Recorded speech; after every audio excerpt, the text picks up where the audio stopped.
안녕하세요. 김어준입니다. 어제 삼성전자 이재용 부회장의 항소심에서 이 부회장 변호인 측은 다른 기업들도 기금을 냈는데 삼성만 기소했다며 억울함을 호소했습니다. 한마디로 왜 나만 갖고 그래 이거죠.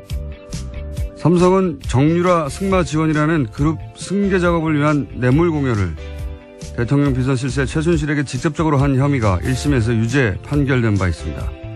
그 죄질도 다른 재벌보다 나쁩니다만 설사 다른 기업과 똑같은 정도라고 해도 아예 죄를 짓지 않았다고 주장하면 몰라도 다른 것도 다 똑같이 했는데 왜 나만 갖고 그러냐는 이야기는 결국 같은 범죄를 저지른 자들을 모두 함께 처벌하지 않으면 내 죄 역시 단죄할 수 없다.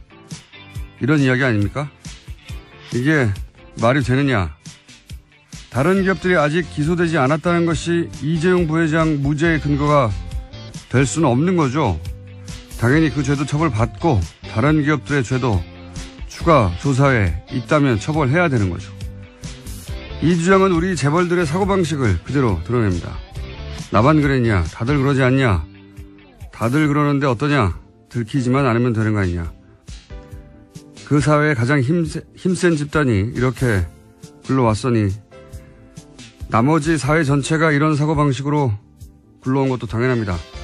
이재용 부회장에 대한 제대로 된 단죄는 그러니까 이재용 부회장이 미워서가 아니라 우리 자신을 위해서 꼭 필요하다. 김어준 생각이었습니다. 삼성처럼 큰 기업에 변호인단이 하는 주장으로는 이상한 주장이 많았어요. 여러 개가 많았죠. 특히 말사주라고 했다라는 주장에 대해서요. 업계에서는 그런 것이 사주다, 바이의 의미가 아니다라는 주장을 계속해서 했습니다. 바이의 의미가 아니다. 심지어 국어사전까지 들고 나오면서요. 궤변을 늘어났는데 사실 설득되기가 쉽지 않았습니다. 그러니까 사주라는 의미가 아니라는 거잖아요. 이용하라라는 뜻에서 업계에서는 그렇게 보통 쓰고 있다라는 주장을 했었습니다. 말을 사주라는 의미는 정말로 사서 주라는 의미가 아니라 이용하라는 의미였다고 주장했어요. 신기한 변론입니다, 사실. 예. 자, 어쨌든 어제 그런 변론이 또 있었고요. 왜 우리만 그러냐고. 다른 데도 다 똑같이 받았는데. 다 똑같이 받았으면 다 같이 처벌해달라고 하는 게 맞는 건데, 거꾸로 왜 우리만 처벌을 하냐고. 억울하다고 얘기하는 게. 이게 맞는 변론인지 모르겠어요. 그래서 어제 특검이요. 그러면 다 고발해달라라는 취지의 반박을 했었습니다. 참. 자, 그런 일이 있었고요. 야, 오늘 첫 뉴스는요? 네, 오늘 아침 한국일보의 뉴스 제목이 눈에 띄는데요. 다스는 누구 겁니까? 검찰의 이전 3기 도전이라는 게 있습니다.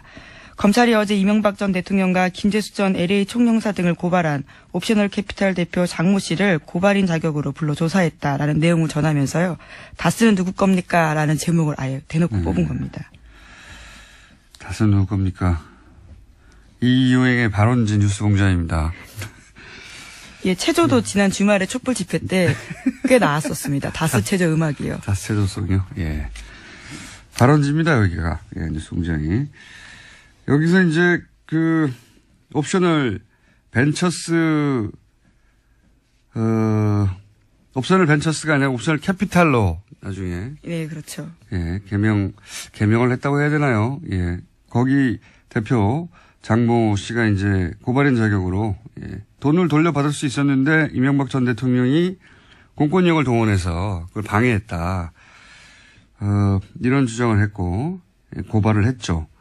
근데 여기서 구체적으로 이제 LA 총영사 김재수 씨 같은 경우에 BBK 변호사 출신인데 이제 총영사가 돼서 계속 BBK를 담당했다. 이 사실은 이명박 전 대통령 재임 기간 동안에도 나왔던 의혹들입니다. 예. 그러다가 이제 주진우 기자가 문서를 확보해서 주장 정도가 아니라 문서로 의혹을 제기하고 있는 것이고요. 검찰은 이제 이미 2번이나 했잖아요. 특검도 했고 그 전에 또 앞선 다른 수사가 있었습니다. 2007년에 대선 기간 동안도 수사를 했고. 네, 그래서 이미 2번 했기 때문에 이전 3기라고 하는 건데요. 대선 끝나고 나서는 특검을 따라 했고. 그때 전부 다 이제 한마디로 죄가 없다고 결론이 났죠. 이제 추가적인 문건 혹은 내부 고발자 등등이 나오면 양상이 달라지겠죠. 어쨌든 다스는 누구 겁니까? 라는 질문이 이제 피해갈 수가 없게 됐다. 이명박 전 대통령 측에서는 아직 아무런 답변이 없죠. 예. 답변을 못하겠죠, 쉽사리. 뭐라고 답변을 하면 그 답변을 반박하는 아마 자료나 증언이 튀어나올 거기 때문에. 예, 검찰에 직접 가서 이제 소명해야 될 상황이 올 수도 있는데요. 검찰 같은 경우에는 어제 고발건에 관련해서 범죄 혐의 여부를 조사하는 과정에서 필요하다면 다스의 실소유주를 파악할 수 있다라고 밝혔습니다. 이번에는 실소유주가 나올 거라고 저는 개인적으로 예측합니다만. 자, 다스 얘기가 그래서 국감장에서도 나오고 여기저기서 많은 언론들이 다루고 있습니다. 네. 2달 전에는 아무도 안 다뤘는데 이제는 모두가 다루고 있습니다. 다음 뉴스는요? 네, 또 국정원 관련된 뉴스인데요. 국정원 개혁발전위원회가 어제 관련된 내용을 발표했습니다. 국정원 심리전단이 원세훈 전 원장 지시에 따라서 우리법 연구회 해체 촉구 심리전을 벌였다라는 건데요. 2009년 8월 정도에 자유주의 진보연합이라고 하는 관변단체와 함께 우리법 연구회 회원 명단과 활동 내용을 월간조선에 넘겼다라고 합니다. 다스 얘기 한 가지만 더 얘기하고 가면 JTBC에서도 연일 비자금 보도를 하고 있어요. 예. 17명 계좌가 대략 합쳐서 120억 정도가 넘어갔다고, 다스로. 이것이 이제 특검이 발견했다고 했던 100억대 비자금이 아니냐, 이런 추정을 하고 있는데, 조진우 기자는 이게 다른 비자금이다라고 이제 주장하고 있고요. 근데 이제 이게 다른 비자금이냐 아니냐, 중요한 게 아니라, 비자금이 있었고 그게 구체적으로 밝혀지기 시작했다. 예. 네, 그렇죠. 어제 정무위에서야 관련된 내용들이 실제로 확인이 됐다라고 JTBC가 보도했습니다. 그러니까요. 이 문건은 주진우 기자가 확보했던 문건인데 내부자로부터 그 문건에 적혀 있던 금액이 실제 다스의 원장, 회사의 계정 원장에 적혀 있더라. 돈이 실제 들어갔다는 얘기죠. 예. 네, 그렇죠. 입금 날짜, 금액, 개설은행 모두 비교해 봤더니 다 일치한다라는 겁니다. 예. 그래서 이제 이 비자금이 특검이 발견했던 비자금이 아니냐는 사실은 두 번째 문제인 것 같아요. 그게 아니면 또 다른 비자금이 나왔으니까 더 좋은 거고요. 네, 실소유주 의혹을 다시 한번 제기할 수 있는 거죠. 만약에 같은 거면 특검이 발견했다는 비자금의 계좌 목록을 보도한 것이 되는 거고요. 어느 쪽이든 사실은 비자금에 대해서 구체적으로 밝혀지기 시작했다. 이런 뉴스로 보시면 될 것 같고요. 방금 얘기한 우리법 연구회, 국정원 심리전단이 우리법 연구회를 해체하려고 했다는 거 아닙니까? 예, 심지어 특정 내용들을 월간조사에 넘겼다라는 것까지 함께 나왔습니다. 국정원이 보수 매체를 활용했다. 뭐 이런 얘기고. 근데 국정원에게는 삼권 분립 이런 거 없어요. 예, 이런 거 없고. 해킹까지 했던 조직이기 때문에요. 네. 사법부 내에 진보적인 성향의 그 판사들이, 연구회를 한다라고 생각해서 이걸 해체해버리려고, 한 정황이 나온 거죠. 예, 근데 네. 거기에서 이제 월간조서 같은 보수 매체를 이용했다. 이런 거고요. 네, 또 심지어 뉴라이트 전국연합이나 반국가교육 척결 국민연합과 같은 단체를 활용해서요. 신문 광고나 기자회견 1인 시위도 했었습니다. 여기에도 국정원의 공작이 있었다라는 겁니다. 보수단체, 그러니까 기본적으로 이런 식이었던 것 같아요. 이제 계속해서 밝혀지고 있지만, 댓글로 인터넷을 공략해서 여론을 만드는 작업을 하고, 그리고 길거리에서는 어버이연합 같은 곳에서 이제 기본적으로 깡패 역할, 길거리 깡패 아닙니까? 실제로. 그리고 이제 국발협 같은 단체, 여기는 정신교육하는 곳이잖아요. 네, 예. 소위 안보교육이라고 하지만요. 말씀처럼 정신교육 같은 것들을 훨씬 많이 했습니다. 네. 여기는 대부분 김대중 노무현 빨갱이라는 내용 하는 데거든요. 네, 사회 곳곳에 종북, 친북 세력이 있다라는 식의 주장만 한 건데요. 그러니까 김대중 노무현 정부는 김일성의 노선이다. 뭐 이런 얘기를 하는 말도 안 되는 주장을. 그리고 이 국발협도 국정원이 사실상 돈 주고 관리했다는 것이고. 예. 네, 이명박 박근혜 정부 때 국가보훈처장이었던 박승춘 씨가요. 이때 초대 회장이었다라고 합니다. 전방위로 할 수 있는 모든 일을 다 했어요. 예, 모든 일을 다 해서 이전에 김대중 노무현 정부는 빨갱이였고, 예, 그리고 그런 주장을 퍼뜨리는데 인터넷뿐만 아니라 오프라인 단체들, 협회들 다 만들어서 국정원에 해왔다라는 것이 지금 밝혀져 가는 중입니다. 네.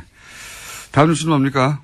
네, 또 계속해서 박근혜 정부의 국가정보원 관련된 소식도 있는데요. 매년 10억 원씩 모두 40억 원 이상의 특수활동비를 청와대에 정기적으로 상납했다라는 진술을 검찰이 확보했다고 오늘 아침에 매일경제에서 보도했습니다. 이거는 새로운 종류의 특종이에요. 저도 처음에 제가 국정원 관련해서 참 아직 보도되지 않은 많은 것들을 과거로부터 들어왔는데, 예. 이거는 처음 듣는 겁니다. 이게 그러니까 국정원이 청와대에다가 돈을 상납했다는 거 아닙니까? 네, 돈을. 심지어 이현수 전 국가정보원 기획조정실장의 진술입니다. 그러니까 국정원의 예산과 인사를 총괄하는 사람의 이야기입니다. 그러니까 맞겠죠, 당연히. 예. 예. 이현수 전 기획조정실장은 제가 알기로는 박근혜 정부 내내 기획조정실장이었어요. 예. 여기서 그러니까 국정원 돈은 흔적을 찾을 수가 없단 말이죠. 특활비라고 해버리면. 근데 이제 여기서 진술이 나와서 처음으로 밝혀지는 건데, 이 돈이 어떻게 써였을까? 예. 이 돈을 예를 들어서 꼬리표가 없는 돈이니까, 첫 번째 생각할 수 있는 건 개인 착복이 있을 수 있고요. 두 번째 생각할 수 있는 건, 선거 때 지원금이라든가, 예. 꼬리표가 안 남는 돈. 왜냐하면 청와대 특활비가 따로 있는데, 그리고 보수단체 활동 지원비는 기업단한테 뜯어냈잖아요. 그렇죠. 이제까지 네. 밝혀진 바로는요. 근데 가장 꼬리표가 안 남는 돈이 이 국정원 활동비인데, 이 돈을 따로 40억이나 땡겨왔다는 거는 특별히 쓸 때가 있었다는 얘기겠죠? 예. 네, 우선 건넨 사람은 특정했습니다. 안봉근 제2부속 비서관과 이재만 총무비서관에게 건넸다라는 건데요. 두 사람한테 다시 물어보면 또 어디로 갔는지가 나올 것 같습니다. 자기들이 먹었다고 하기도 그렇고, 예. 안봉근 이재만 소위 이제 문고리 3인방 중에 2인방은 사실은 매우 아무것도 아닌 혐의, 국정조사 때 불렀는데 안 왔다. 이거 그렇죠. 가지고 재판받고 있거든요. 아주 경미한 혐의입니다. 이건 벌금형도 나올까 말까인데, 제대로 된 건이 하나 걸렸네요. 예. 특활비를 40억을 받아가지고 두 사람이 직접 받았다. 이 특활비를 어디다 썼느냐. 이건 굉장히 새로운 뉴스입니다. 네, 준 사람이 한 진술입니다. 그러니까요. 액수도 특정됐고 받은 사람도 특정됐네요. 그러면 이 특활비는 기본적으로 남재준, 이병기 전 국정원장 다 걸리겠네요. 그때 기관 때 건넸다고 하니까. 예, 아무래도 전직 국정원장들과 안봉근, 이재만 전 비서관들을 모두 검찰 조사해야 할 것으로 보입니다. 남재준 원장도 이번에 피하기 어렵겠습니다. 남재준 원장 같은 경우에 지난 대선에도 출마했잖아요. 예.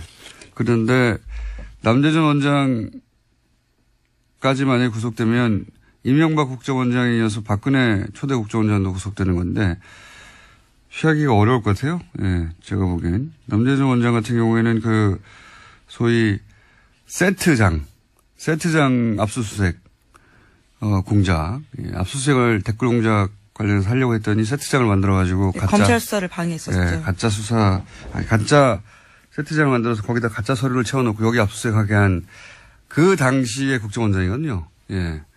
그것도 피해가기 어렵고, 예. 이 국정원을 청와대에 상납했다. 이게 참 상상하기 힘든 일인데, 예. 그런 일이 실제 있었다고 하네요. 남재준 원장은 또 제가 보기에는 이렇게 걸리기 시작하면 유성 씨, 서울시 네, 그렇죠. 간첩 조작 사건, 이때도 국정원장이었거든요. 예, 그렇습니다. 예. 이때 국정원이 유성 씨를 간첩으로 몰기 위해서 중국과 북한의 출입 기록을 조작했다가 중국 측이 그 기록 조작이라고 하는 바람에 들켰잖아요. 그때 당시도 간첩 만들어내는 사건이죠, 완전히. 네, 완전 조작한 사건입니다. 예. 심지어 외교적으로 아주 큰 망신을 당한 사건인데요. 아주 완전한 조작으로 간첩 하나를 만들어낸 사건인데 이때도 국정원장이었기 때문에 사실 저는 남재준 원장은 이 사건에 관련해서 법적 책임을 져야 한다고 생각해요. 직접적으로. 이게 가장 악질적인 공작이란 말이죠. 당시 이제 댓글 2013년 소위 이제 대선 직후에 댓글 때문에 이제 위기에 받았던 국정원이 사실 물타기로 만들어낸 사건이거든요. 창조해낸 사건이에요. 완전히. 그래서 중국에서는 출입기 기록을 비롯해서 중국의 이제 사실관계를 우리 사법당국이나 당국이 이제 뭐라고 합니까? 사실 의뢰? 이런 걸 하면 답이 없대요, 이때까지는. 그럴 거라고 믿고 아마 예. 사실 조회를 했던 것 같습니다. 여태까지는 답이 없었기 때문에 중국의 출입국 기록을 조작해도 이번에도 그냥 넘어갈 수 있을 거라고 생각해서 했겠죠. 근데 중국이 하필이면 유호성 씨가 화를 해서 답변을 한 것 같아요. 그 가짜라고. 그러면서 들킨 건데 만약에 그렇게 들키지 않았다면 1,000원이죠, 1,000원. 들키지 않았다면 유호성 씨는 아마 평생에 감옥에 갔을 거고 가족들은 파탕이 났겠죠. 인생 전체를 파괴하는 공작이기 때문에. 예, 그 당시에 심지어 그래서 새누리당이요. 오히려 중국 영사관에 대해서 종북, 북한과 연관되어 있다는 식의 주장까지 했었습니다. 윤상현 의원 같은 분들도 그런 이야기 했었고요. 예, 결국은 중국이 우리 국정원이 한 공작을 다 폭로하게 만들었더니 중국 당국도 종북이라고 주장을 했던.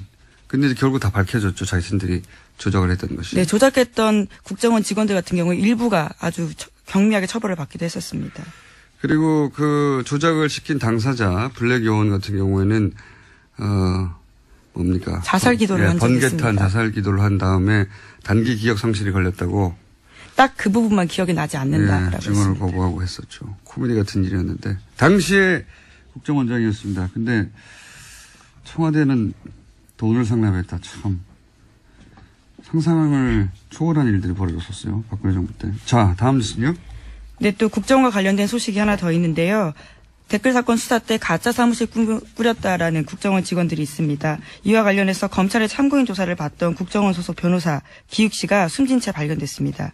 자신의 승용차에서 숨져 있었는데요. 번개탄을 피운 흔적이 남아 있었지만 유서는 발견되지 않았습니다. 국정원 관련 사건은 터지면 이렇게 꼭 한 사람씩, 일반 국민들이 이게 또 이명박 박근혜 시절에 등장한 표현인데 자살을 한 게 아니라 당한 게 아닌가 하는 의심을 가질 수밖에 없는 사건이 또 발생했네요. 네, 23일에 검찰 조사 받았고요. 또 30일에도 검찰의 보완 조사 받을 예정이었는데 나오지 않고 숨진 채 발견된 겁니다. 국정원 직원이 자기 생명을 그다지 소중하게 여기지 않는 성향이 있는 사람들만 되는 게 아니야. 다 똑같은 사람이에요. 예. 이 사건의 실체도 밝혀지지 않겠죠, 또. 자살로 그냥 마무리될 것 같긴 합니다만. 꼭 국정원은 이런 큰 사건에서 코도에 몰리면 한 사람씩 자살하는 일이 벌어집니다. 자, 다음 뉴스는요. 네, 어제 과학기술정보통신부 국정감사에서 네이버 창업자인 이혜진 씨가 증인으로 나왔습니다. 네이버의 부당 편집과 광고 시장에서의 독과점 문제 등을 추궁당했는데요. 뉴스 공정성과 관련된 질의가 집중됐지만 이 창업자 같은 경우에는 글로벌 투자에만 담당하고 있어서 현안을 파악하지 못한다라고 답변을 피해갔습니다. 요 사안은 저희가 잠시 후에 민원연과 함께 짚어볼 예정인데 핵심은 뉴스 서비스는 포기하지 않겠다는 것 같고요. 예. 그 사안은 그리고 이제 네이버는 기본적으로 억울하다는 입장인 거죠. 현재까지는. 예. 요 사안은 그리고 이제 국민의당에서는 국민의당뿐만 아니라 모든 정당이 그렇게 얘기합니다. 특정 시점에 이제 특정 어떤 기사 배치를 보고 자기들에게 불리하게 배치됐다고 주장하는 경우 많이 있고요. 이 사안은 민원연이 사실 지난 대선 때 일부, 전체를 분석하기에는 네이버가 워낙 방대하기 때문에 일부 분석을 한 적이 있습니다. 그래서 잠시 후에 만나기로 하겠고.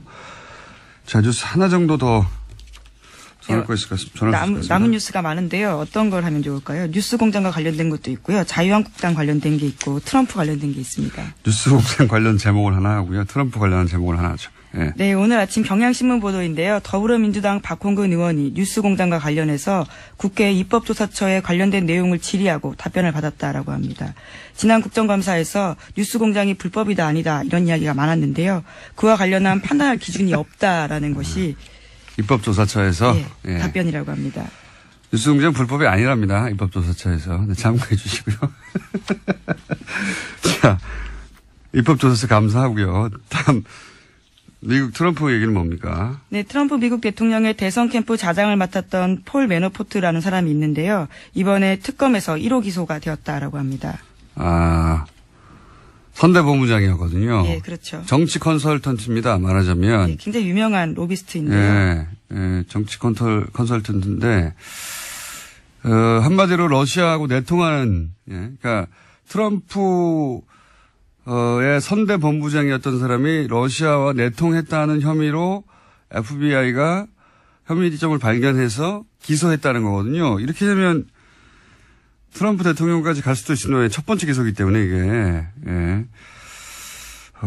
저는 이 뉴스는 다음 시간에나 뭐 그 다음 시간에 한 번 더 다뤄볼 것 같긴 하지만, 저는 이게 러시아의 복수라고 보는 사람입니다. 왜 그렇게 생각하냐면, 예전에 보리스 옐친 있지 않습니까? 네, 정말 예전인데요. 네, 진짜 예전에. 예. 고르바초프 때 이제 구소련이 올라가면서 등장한, 사람이잖아요, 옐친. 근데 두 번째 대선 때, 진짜 오래된 얘기인데, 두 번째 대선 때, 옐친이 그 러시아 대선이요. 구소련 해체된 이후에. 그때 미국의 정치 컨설턴트가 거기 대선에 개입합니다, 러시아 대선에. 개입했다기보다는 고용을 했다고 봐야 되나요? 뭐, 둘 다 개입, 고용 둘 다인데, 그러면서 그 옐친이 이기는데 기여를 해줘요. 그때 이름이 빌 클린턴과 같이 했던 딕 모리스인가요? 네. 네. 예, 그런 사람. 미국이 관련되어 있다라는 예, 말씀이시죠? 미국, 그러니까 네. 정반대였죠, 지금하고는. 미국이 대선에 개입했다라는. 러시아 입장에서 개입했다고 볼 수 있는 것이고, 보리스 옐친은 고용했다고 볼 수도 있겠죠. 예. 그런 일이 있었어요. 그러니까 러시아 대선에 미국의 정치 컨설턴트가 가서 승부를 좌지우지했던 일이 있거든요. 그리고 옐친이 지명한 대통령 권한대행이 바로 푸틴이에요. 이후에. 기억하고 있다고 봅니다, 저는. 일종의 복수다라고 보는데, 여하간, 예. 트럼프 대통령 최측근이었던 사람이 지금, 러시아와 스캔들과 관련해서 예, 1호 기소가 됐습니다. 처음으로 기소가 됐다. 트럼프 대통령이 탄핵당할 수도 있겠습니다. 여기까지 하겠습니다. 시사인의 김은지였습니다. 감사합니다. 민원연 인사하시죠? 안녕하세요. 네. 민원연의 김원경 사무처장입니다. 네. 본인 직접 말하는 게 저희는. 자, 네이버 관련해서 저희가, 말들이 많아요. 예. 최근에. 뉴스도 하나 나왔고. 그래서 우선 네이버에서 이혜진, 네이버 창업자죠. 지금은, 의장이라고 부르던가요? 거기서는? 예, 전 의장. 예. 이 국감에서 했던 발언을 잠깐 먼저 들어보겠습니다. 굉장히 심각한 문제라고 생각하고 있습니다. 사과하시는 겁니까? 일이 벌어진 거에 대해서 진심으로 사과드립니다. 포털이 갖고 있는 뉴스 편집 기능에 대해서 이걸 앞으로도 계속 유지를 해야 된다고 생각을 하시는지. 기본적으로는 저는 계속 기술과 플랫폼에 집중을 하고 그런 부분들을 계속 가능한 한 외부 쪽에 하는 것이 긴 그림에서는 맞다고 저는 개인적으로 생각하고 있습니다. 자, 이거 짧게만 들어주셔서 무슨 얘기인지 정확하게 전달 안 될 수도 있는데, 한마디로 말해서, 뉴스 재배치 청탁과 관련해서는 네. 큰 문제다, 죄송하다는 이야기고, 그리고, 그래서 이제, 그러면 뉴스의 포탈, 배치, 편집, 네. 하는 권한은, 계속해서 유지할 것이냐, 네. 했더니, 그거는 이제 포기할 생각이 없다는 취지의 발언입니다. 그러니까 뉴스 배치 권한은 네이버가 계속 가지겠다. 네, 네. 이런 얘기죠. 이게 이제 어제 여러 사람이 발언했는데 예를 들어서 국민의당 송기성 의원 같은 경우에는 네이버가 문재인에게 유리하도록 포털 뉴스를 배치했다라는 네. 주장을 또 했어요. 네. 사실은 뭐 선거 때마다 포탈이 자기 정당에 유리하게 했다, 불리하게 했다면, 네네. 유리하게 했다는 얘기는 안 하죠, 참. 불리하게 했다는 얘기 여러 정당에 합니다. 여러 정당에 하는데, 마침 민원연이 지난 대선에서 포탈의 메인 화면 분석을 한 적이 있죠. 네, 네. 예. 근데 이제 송기석 의원이 이런 주장을 했어요. 실시간 검색어는 30초 또는 뭐 1분 30초 정도 노출되는 건데, 안철수 대표가 조폭과 그런 사건이 한 번 있었죠. 네. 예. 지역에서 뭐 연루설 같은 그런, 그때 검색어가 4시간 38분가량 검색어가 일을 했는데, 이게 일부러 이렇게 계속 노출시킨 거 아니냐. 예. 이런 주장을 하기도 했습니다. 예. 근데 아무튼 간에 이 질문이 굉장히 우문같이 느껴지거든요. 이거는 많이 검색하면 계속 노출되는 거죠. 그러니까요. 그런데 통상 실시간 검색어가 30초 혹은 1분 30초 정도 노출되는 것 아닌가라고 질의를 하셨는데 여기에 대해서 한성숙 대표이사가 30초마다 데이터가 갱신되는 것이지 30초간만 검색어가 노출되는 것이 아니다. 30초마다 어떻게 순서가 바뀌었는지 모두 공개하고 있다라고 반박을 했어요. 이거는 요거 전문가잖아요. 그렇죠. 검색어에 대한 문제 지적은 꽤 많이 있어 왔어요. 네. 특정 검색어가 노출되지 않게 하는 거 아니냐. 네. 근데 이거는 그냥 노출이 길게 됐다는 거 아닙니까? 네. 이걸 가지고 그러니까 약간 문제 삼기 예. 적절한 문제 제기가 아니다. 예. 예. 그런 생각이 좀 들었습니다. 자, 이거보다 이제 핵심은 결국은 포탈 메인이 안철수 대표에게 불리하게 편집된 거 아니냐고 지적을 했는데, 네. 예. 이렇게 당사자들은 항상 이렇게 느낄 수는 있습니다. 네네. 예. 근데 이제 이 사례가 여론조사 기사 제목이었어요. 근데 네. 이제 문재인 후보와 안 후보가 접전을 벌일 때인데 기사 제목에서 문 후보에게 유리한 다자 대결과는 달리 안 후보에게 유리한 양자 대결 결과에서는 안 후보를 뜻하는 안이라는 글자가 빠진 채 숫자만 나왔다면서 캡처 화면을 증거로 제시했거든요. 그러니까 송 의원은 이 기사가 오전 7시 10분부터 출근 시간 내내 모바일 초기 화면에 노출됐었다라고 지적을 했어요. 안철수의 안이라는 단어가 네. 빠졌기 때문에 불리했다. 네네. 예. 그리고 이 문제에 대해서 네이버 측이 담당자의 실수라고 해명을 해왔다고 합니다. 그리고 실제 국감장에서도 한 대표이사가 실수가 맞다라고 말했고요.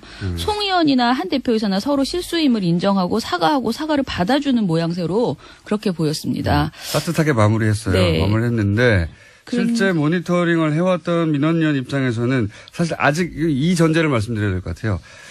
포털 모니터링이라는 것 자체를 아무도 하지 않고 있고요. 네, 너무 민원연이 힘들어요. 지난 대선에 처음으로 시도한 겁니다. 근데 이제 이게 아직 특별한 방법론이 나오지 않았기 네. 때문에 그 당시에 어떻게 했냐면 화면을 30초마다 캡처했던가요? 아니요, 그거는 1번인가요? 아니고요. 예, 1분 단위로 저희가 이렇게 1분 단위로? 자동으로 떨어뜨려서 이제 보도를 그러니까 이제 저장했어요. 계속 변하니까. 근데 네. 24시간 사람을 볼 수 없으니까 포털의 화면을 1분 단위로 다운로드를 자동으로 받은 다음에 그 화면을 계속해서 이제 분석하고 네. 비교하고 또는 특정 시간대 혹은 특정 사건이 있을 경우에 그러면서 이제 기사 제목이 중립적이냐 누구한테 유리하냐 누구한테 불리하냐 이런 것도 그런 분석하고 것들을 좀 해봤는데 노출 시간 뭐 네. 이런 거. 근데 이제 이게 완벽한 분석이라기보다는 그리고 완전히 정량적인 분석이라 할 수는 없는데 네. 기법이 없으니까 개발해 가는 중이에요. 실수투성이었는데요. 일단은 저희가 당시 모니터를 할 때 가장 많이 지적된 게 기사 제목이 너무 많이 바뀐다는 거예요. 그러니까 같은 기사인지 잘 모르게 그 기사를 클릭해 보면은 다른 기사가 연결되는 경우들이 있었거든요. 근데 그 기사 제목이 단순히 글자 수를 몇 개 줄이는 수준으로 줄이는 게 아니고 맥락이 좀 바뀌는 수준으로 기사 제목이 똑같은 바뀌는 기사인데 네. 제목이 바뀌는 경우가 있다. 네, 이건 실수가 아니라는 거죠. 예. 그런데 저희가 이거를 대선 보고서를 내면서 이런 사례들을 제법 많이 이제 그 실제로 불리하게 보이는 사례들이 많이 지적을 했는데 네이버 측에서 답변을 보내왔어요. 네이버 뉴스 영역에 배열된 뉴스 제목들은 법에 따라서 그러니까 인터넷 뉴스 서비스 사업자로서 관련 법률을 준수하고 있고 그래서 원문을 그대로 서비스해야 하고 있다. 그러니까 본인들은 언론사의 동의하에 삭제하거나 제목의 길이가 아주 긴 경우 뒷부분이 말줄임표로 처리되는 경우를 제외하고는 절대 원기사의 제목의 의미가 훼손되는 일이 없도록 하고 있다라고 답변을 했습니다. 그런데 문제는 네이버가 말한 이 주장이 정말 매번 정확하게 적용되고 있는지 합리적으로 입증할 근거는 없다는 것이에요. 그게 이제 네이버의 예를 들어서 뉴스 배치의 알고리즘이 공개되지 않다 보니까. 네. 예.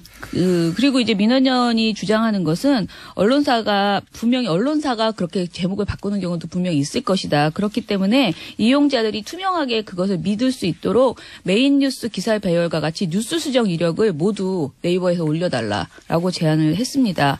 지금 현재 이용자들이 확인할 수 있는 건 정보 그 기사 입력 시간하고 수정 시간이에요. 수정이 여러 번 되거든요. 이런 그리고 것들을 다 밝혀달라고 했습니다. 오늘 내일 한 번 더 해야 되겠네요. 이 사안은. 왜냐하면 아니야. 지금 아니야. 왜냐하면 시간이 너무 짧아요. 이 사안은 그러게 말이에요. 중요한 사안인데 네. 그러면 짧게 내일을 예고하자면 얘기하자면 네. 국민의당에게 불리하게 적용했다고 안자가 네. 빠졌다고 사례를 제시했는데 네. 거꾸로 국민의당이 굉장히 뭐랄까요 특정 정당 여기서는 국민의당 사례가 나왔으니까 국민의당이 안철수 대표 당시 후보가 굉장히 유리하게 네. 장기간 노출됐던 다른 정당의 경선 과정보다 그런 사례도 있어요. 네, 있습니다. 네, 저희가 이 사례가 대표적으로 불공정하다고 해서 왜냐하면 다른 정당과 비교를 통해서 노출의 시간이나 이걸 통해서 이건 지나치게 불공정하게 노출됐다고 민원연이 찝은 사례가 하필이면 또 안철수 후보 사례였거든요. 국민의당이 유리한 게 아니고 민주당이 매우 불리하게 된 그렇죠. 사례가 있습니다. 네. 네. 결과적으로 국민의당이 유리하게라고 말할 수 있죠. 왜냐하면 두 당을 비교했었거든요, 당시에. 네. 그런 사례도 내일 한번 얘기를 하고요. 네, 내일도 나오세요. 왜냐하면 구체적으로 얘기해야 되는데 구체적으로 얘기하려다 보니까 이야기가 너무 길어질 것 같아가지고요. 네. 그렇지 않으면은 또 근거 없이 얘기했다고 그럴까봐 민원연은 다 데이터가 있습니다. 대선 보고서에도. 그래서 오늘 하고 싶은 이야기의 요약은 이거 아닙니까? 이런 문제가 반복될 것이다. 네.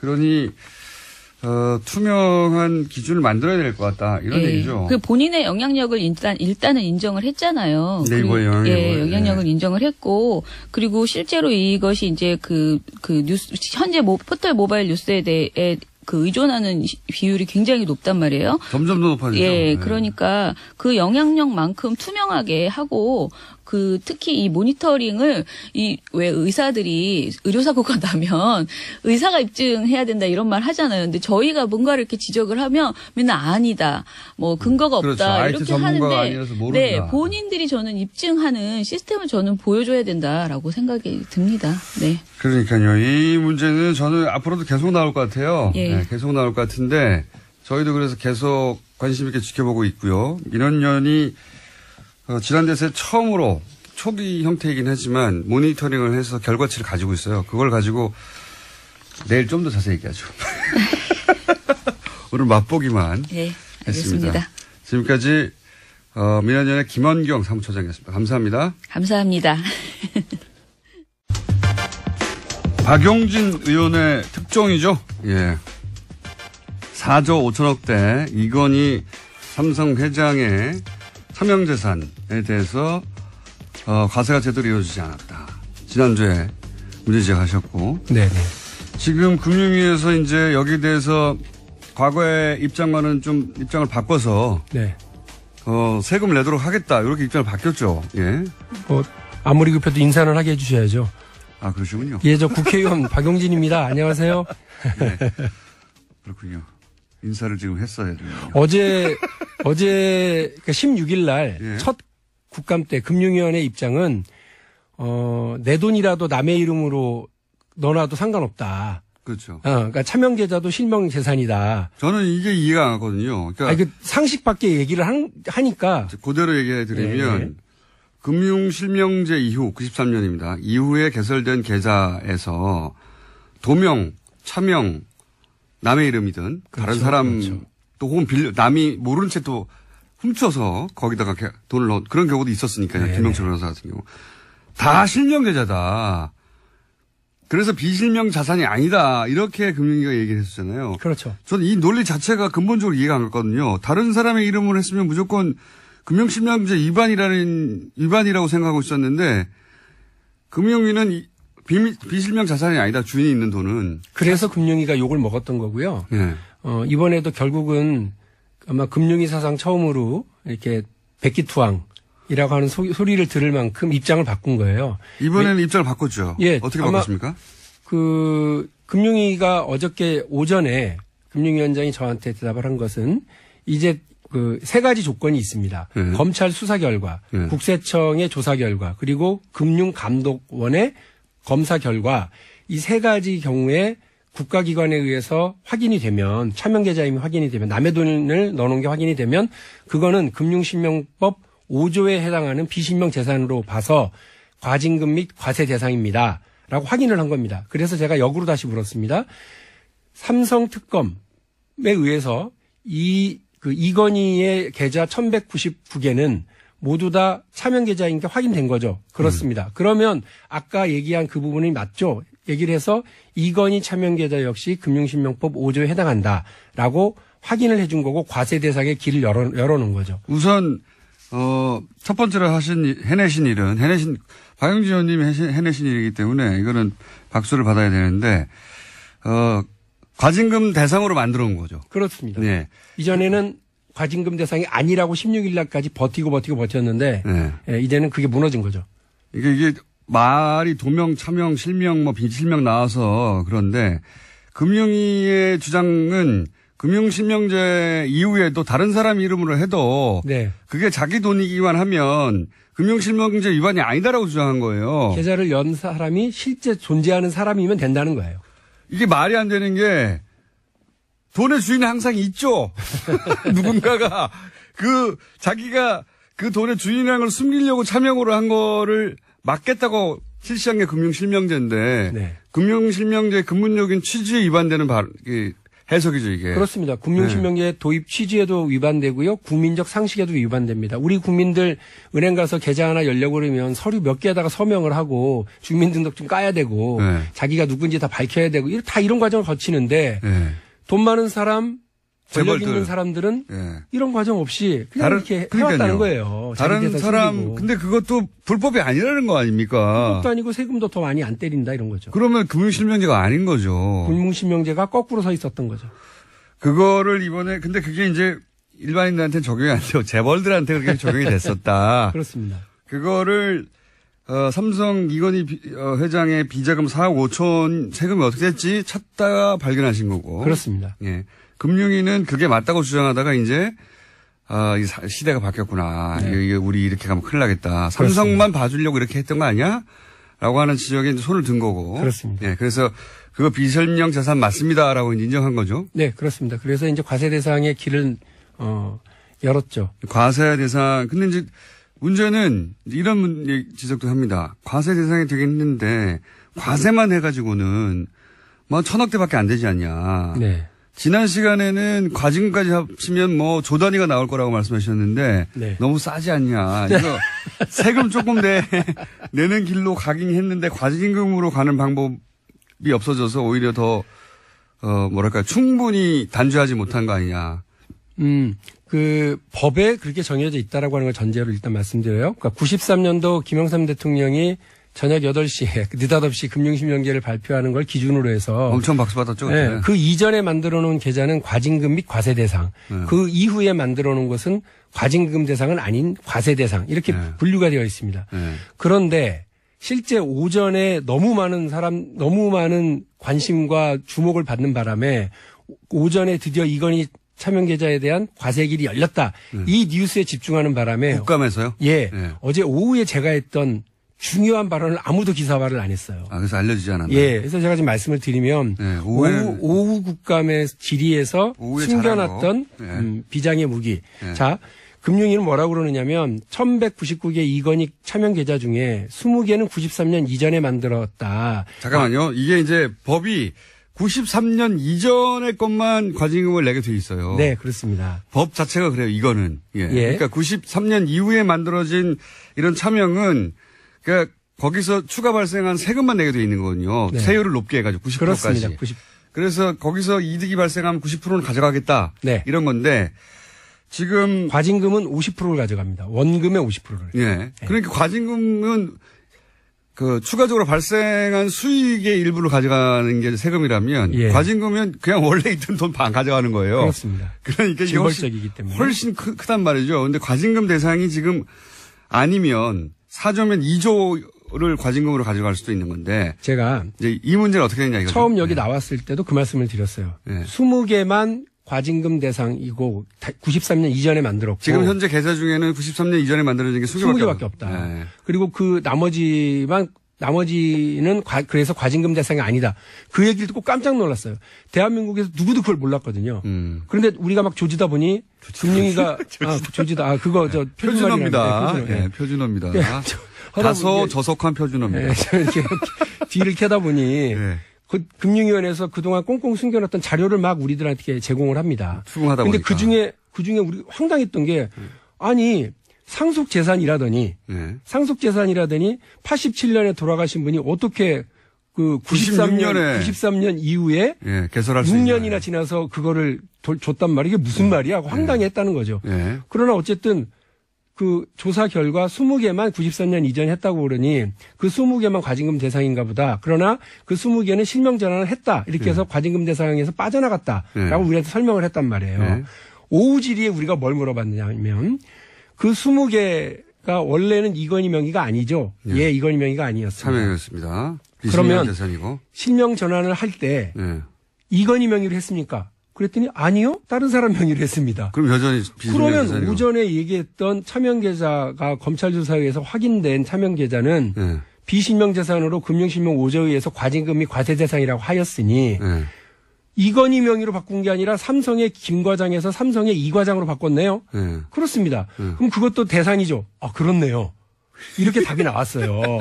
그리고 또 하나. 과징금 대상을 20개를 찾으셨고. 찾았습니다. 그다음에 1199개 중에 176개는 실명으로 본인인 것이 확인되어서 징계 대상이 아니어서 빼놓은 거예요. 검사 대상이 아니었던 거예요.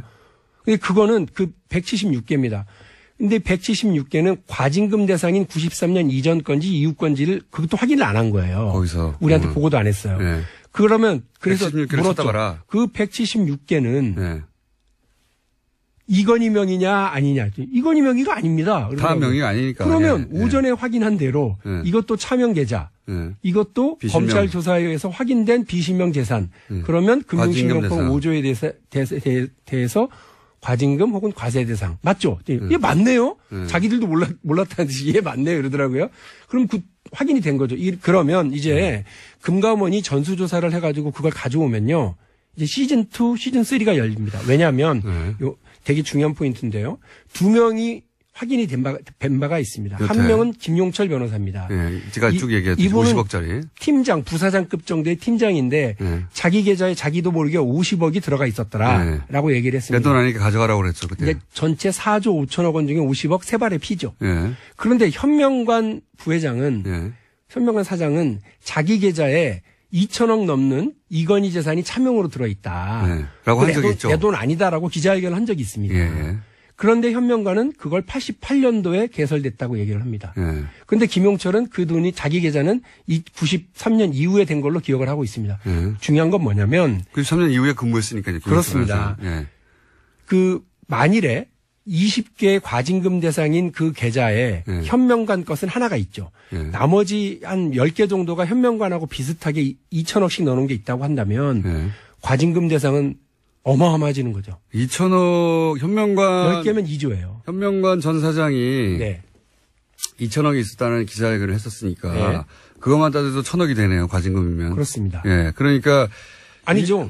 그렇죠. 현명관 것만 따져도 1,000억이 되는 거죠. 그렇죠. 1,000억대가 되는 것이고 지금 의심하시기로는 그렇게 사장급들의 소위 93년 이전에 만들어진 20여 개의 계좌 확인된 일자가 확인된 이 계좌에 그렇게 덩어리들이 크게 있지 않겠는가. 그렇습니다. 그러니까 이것도 사실은 다른 경로를 통해서 들은 건데 1199개 계좌 중에 대부분은 소소하다. 소소한 게 10억에서 한 5, 60억 정도. 우리한테는 소소하지 않지만. 한 10개에서 15개 계좌 안에 2천억 규모의 덩어리들이 들어있다라더라라고 하는 거를 우리가 들었기 때문에 이번에 금감원으로부터 그 전수조사 결과를 받게 되면 말씀드린 것처럼 새로운 길이 열리는 겁니다. 시즌2가. 그러니까 일단 93년 이전에 개설되어 있던 차명계좌의 금액을 확인하면 그 금액들은 다 절반까지 과징금 대상으로 그렇습니다. 만들 수 있다. 과징금 및 과세 대상입니다. 근데 그 덩어리들이 클 것으로 예상하고 있다. 그렇습니다. 지금으로서는. 그렇습니다. 현명관 전 사장의 기자회견을 견주어 보건데 그때 사장급들에게는 그렇게 큰 돈을 넣지 않았을까. 오래 근무한. 그렇습니다. 믿을 만한 사람한테 많이 주고 못 믿을 사람은 한 10억, 50억 정도로 했던 것 같아요. 저도 못 믿을 텐데 삼성이. 제 계좌도 좀 활용해 줬으면 좋겠네요. 아니, 저는 50까지 바라지도 않아요. 5천만 원 정도라도 어떻게. 저렴하게. 그런데 중요한 건 어제 오전에 금융위원회가 자기들 창립 이후에 최초로 정치인에게 자기들의 잘못을 반성하고 손을 드는 거에는 여러 가지 이유가 있어요. 박용진 의원이 했다는 아니 뭐 저도 잘났지만 그럼에도 불구하고 정권이 바뀌지 않았더라면 그리고 이 정부가 그런 의지가 분명하지 않았다면 어려웠을 거라고 봐요. 이명박 대통령, 박근혜 대통령 때는 이거 몰랐나요? 알고 있는 사람들이 있을 텐데 아무도 문제제기 안 하고. 알고도 쭉 그냥 간 거고요. 두 번째로는 공감이도 버텼겠죠. 우리 더불어민주당 의원들의 그 협업도 되게 잘했어요. 훌륭하게 잘해주셨고. 본인이 제일 잘했고 일단요. 그리고 이 방송의 힘도 대단했어요. 예. 어쨌든 엄청난 압박이 되는 저희도 건 잘했고 다 잘한 것으로. 그 덕분에 여기까지 온 것 같고요. 어제 오전에 일단 무너뜨려 놨으니까 이제부터 제가 말씀드린 시즌2, 시즌3로 가기 위한 추후 작업들은 계속해서 당 전체적으로 가겠습니다. 박용진 의원입니다. 바른정당 하태경 최고위원 나오셨습니다. 예, 하태경입니다. 반갑습니다. 이게 이제 원내 정당의 무려 20석의 최고위원이신데 오늘 택시 타고 오셨어요. 예. 평소에 택시 타고 다닙니다. 차량도 이용하지 못하고 이 바른정당의 형편과 관련된 게 아닌가. 그 일각에서 예. 뭐 하태경 인기가 올라가면 올라갈수록 당은 망가진다 이런 게 있어가지고 저는 제 인기가 좀 떨어지더라도 당에 좀 잘 돼야 되기 때문에 그게 이제 인기가 올라가서 당이 망가진 게 아니고요. 당이 망가져가지고 인기가 올라가고 있는 겁니다. 자, 당이 망가진 얘기 좀 해볼까요? 항상 질문지 오면은 딴 이야기만 해. 아니, 김무성 의원이 최소 9명, 최대 12명 정도, 탈당할 수 있다라고 직접 말을 해버렸어요. 네. 이제 사실 김무성 대표는 본인 가오라 그러죠. 본인 가오를 좀 세우려면 10명 이상이 좀 돼야. 표준어는 아니고. 예. 10명 이상은 좀 돼야. 네, 모양이 나려면. 모양이 나잖아요. 미세가 좀 떨치려면. 김무성 대표 희망사항인데. 네. 실제로 서채가 출당이 되면. 서청원 최경환. 예. 친박에. 출당이 이루어지면 아마 우리 당 10명 이상 가능성이 있다고 저는 보고요. 그러니까 자유한국당의 친박의 대표적인 인물들이 만약에 원내 의총을 통해야 되죠, 이거는. 의총을 통해야죠. 예. 국회의원 소속 국회의원들의 3분의 2가 찬성해야 되는 거죠. 예. 그래서 저희 소위 말한 자강파 입장에서 가장 지금 우려스러운 시나리오는 예. 홍준표 대표가 서채를 출당을 시키고 예. 본인이 사퇴하면서 합당 전당대회를 하자. 사퇴하면서. 나도 지도부 물러날 테니까 새로운 그런 명분이 쓰죠. 예, 그렇게 되면은 우리 자강파가 고립되는. 예. 그리고 그 가능성 얼마나 보십니까? 저는 거의 없다고 봅니다. 이제 서채 출당 자체가 예. 지금 가능성이 높아지는 방향으로 가는 게 아니라 예. 가능성이 낮아지면서 오히려 홍이 불리해지는 그런 형국으로 가고 있다. 이런 형국으로 가고 있기 때문에 왜 그렇습니까? 이제 그게 소위 그 열쇠를 이용주 의원이 쥐고 있는 거죠. 이용주 의원이 말한 녹취록. 예, 번복을 요청했다. 진술 번복을 요청해서 재판 결과가 바뀌었다. 이게 이제 사실인 것으로 되면 대표직을 물러나야 될 겁니다. 근데 이게 참 애매한 것이요. 원래 공방은 홍준표 대표하고 서청원 의원 사이에 있었던 1심이 시작되기 이전에 홍준표 대표가 서청원 의원한테 전화해서 돈 전달해 준 사람, 서청원 의원 당신 사람 아니냐, 왜 당신들 문제를 나한테 그러냐라고 항의했다고 하고. 그렇죠. 예, 서청원 의원은 그게 아니라 홍준표 대표가 전화해가지고 자신한테 일종의 청탁을 했다고. 그렇죠. 주장했는데 이게 다 1심 전이에요. 근데 이용주 의원이 갑자기 나타나가지고 이용주 의원은 자신이 알고 있는 바로는 그게 아니라 1심이 끝난 후에 2심 재판의 증인이 진술을 번복해달라고 회유하였다. 그렇죠. 다른 얘기를 했어요. 다른 이야기를. 이용주 했죠. 의원의 주장이 맞으면 홍준표 대표가 위험해지는 거고요. 상당히 위험해지죠. 그럼 그렇죠. 그래서 이제 당의 의원들도 이 동향이 어떻게 되는지 지금 보고 있는 거 아닙니까? 근데 홍준표 대표가 저 대표직 계속 못한다. 이런 판단이 들면 홍준표 대표 줄 서 있던 사람들이 슬그머니 조금씩 빠지겠죠. 그렇겠죠. 자기 정치적 미래를 보장 못하니까. 그렇게 되면 그 서채 출당은 더욱더 힘들어지는 것이고, 근데 이제 키는 그래 이용주 의원 확실히 바른정당을 좋아하는 것 같아요. 왜냐하면 이용주 의원의 그 발언이 사실상 바른정당을 구했거든요. 1차 구했습니다. 1차적으로 구했습니다. 네. 근데 이제 좀 걱정되는 거는 이용주 의원 그 발언을 자세히 보면 내가 그 자료를 가지고 있다라고 한 게 아니라 네. 객관적 자료를 내가 가지고 있다가 아니라 당이 한다. 가지고 있다고 그래요. 있다고 당이. 한다. 예. 그러니까 이제 본인이 공개할 수 있는 거냐. 본인이 가지고 있으면 공개할 수 있는 건데 다른 사람이 가지고 있는 거면 그래서 이용주 의원이 이제 이게 첫 번째 시나리오. 홍준표 대표와 서청원 의원 사이에 있었던 통화의 녹취록을 이용주 의원은 자신은 그렇게 해석했다. 똑같은 녹취록을 해석했다의 시나리오 하나하고. 이용주 의원이 잘못 해석했을 수도 있다. 예, 그런 시나리오 하나하고. 이용주 의원이 잘못 해석했다면 이용주 의원은 굉장히 큰 정치적 타격을 받고 네. 실제로 명예훼손 고소되겠죠. 네, 홍준표 대표가 그게 고소가 안 되겠구나. 국감장에서 했구나. 그거는 면책 특권이 있겠네요. 있는데 근데 이용주 의원 나이가 별로 안 됩니다. 그 정도까지. 아니 본인은 그렇게 이해했다. 그렇죠. 그 말들을 듣고 이런 주장이 나올 수 있는 시나리오 하나가 있고 그게 아니라 두 번째 녹취 파일이 따로 있을 수도 있고. 둘 중에 하나가 아니겠는가. 두 번 있을 수도 있죠. 두 번째. 서로 다른 녹취 파일이 있을 왜냐하면 수 있죠. 주장이 전혀 다른 주장이니까요. 그러니까 이게 지금 이용주 의원이 언급한 녹취록의 존재가 이 사태를 어떻게 결론 나게 하느냐의 중요한 변수입니다. 그죠? 그렇죠. 결정적인 변수고 근데 이제 국민의당에서 보면 또 박모 최고위원이 있더라고요. 그 국회의원 아닌. 있는데 그분도 공개적으로 그 홍준표 대표의 약점을 우리가 가지고 있다 하고 추가 발언을 했어요. 최고위에서. 구체적인 내용은 아니지만. 그래서 시사하는 내용을 발언을 했기 때문에. 근데 아무튼 국민의당 내부에서도 그것을 공개하는 것이 국민의당한테 유리하냐 불리하냐 논쟁이 있을 것 같아요. 왜냐하면 국민의당 내에서도 반 안철수 대표파가 있잖아요. 거기서는 빨리 바른정당에서 10명 이상이 한국당으로 가줘야 안철수 대표가 바른정당이랑 합당해서 소위 말하는 반 안철수 대표파를 고립시키는 것을 막는다라는 생각을 가지고 있기 때문에 그래서 그 내부에서도 이 공개 여부를 가지고 치열한 싸움이 있을 것 같고 누가 가지고 있냐 그 자료를 거기에 따라 달라질 것 같은데 근데 어쨌든 의심 가는 사람이 있습니다.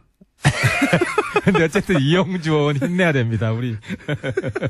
자, 그럼 변수 1 이용주 의원의 녹취록. 변수 2 그러면 자유한국당 내 변수로 소위 이제 초재선 의원들이 둘 다 물러가라. 그러니까 서청원, 최경환 탈당하고 자진 탈당 혹은 뭐 출당이라는 표현을 안 하는 거 보니 출당이라는 절차를 통해서는 어렵다고 생각하나 봐요. 아직은. 그러니까 자유한국당 내 의원 구성으로 따지자면 여전히 친박세가 절반, 최소한 절반 혹은 그 이상이 되니까 여전히 자신을 친박이라고 생각하는지는 모르겠으나 어쨌든 국회의원이 되는 과정에서 친박계 도움을 얻은 분들이 절반 이상 되니까 그 출당은 어렵지 않겠냐 생각해서 그러면 스스로 나가고 동시에 홍준표 대표도 스스로 사퇴하여 양쪽 모두 이렇게 물러나라 이런 주장이 있잖아요. 그런 주장이 강해질 겁니다.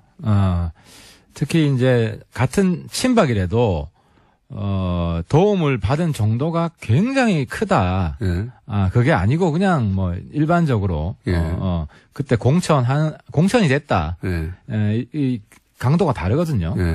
그래서 실제로 친박 내에서도 서체는 이제 좀 끝난 거 아니냐. 마음속으로는 그런 분들이 많아요. 과거 인물 많은데 이제 두려운 거죠. 계속 힘을 쓸까봐. 그럼 그다음 공천 때도 저분들이 힘을 쓸 수도 있으니까 이제 가만히 있는 건데 만약에 홍까지도 지금 위험하다라는 판단을 하고 있는 사람들이 있거든요. 이제 그러면은 다음 이제 차기를 노리는 사람이 생길 거 아닙니까?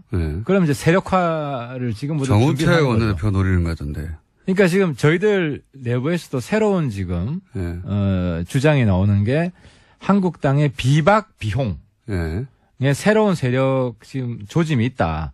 그러면 그 세력과 우리가 연대해서 정치권 빅뱅을 한번 시도해보자. 해쳐 모여. 오히려? 해쳐 모여. 그러니까 홍준표 대표 혹은 친박으로 상징되는 친박 혹은 극우 이쪽 빼고 나머지 좀 깔끔한 새로운 사람들하고 합리적인 사람들 그렇죠. 사람들하고 지금 바른정당의 자강파까지도 포함하여 전혀 새로운 그림을 그릴 수 있지 않냐. 그렇죠. 그러니까 좀 지금은 가지 말고 좀 자제해라. 그게 제가 어젯밤 몇 분들과 이제 이야기를 나눈 건데 그런 흐름이 있으니까 이번 주에 한번 보자. 그런 새로운 흐름이 나오면은 전혀 새로운 판이 된다. 근데 김무성 전 대표, 지금 김무성 의원은 이런 것과 무관하게 가겠다는 거 아닙니까, 현재? 스코어? 이제 김무성 대표는 제가 본 정치인 중에 가장 융통성이 있습니다.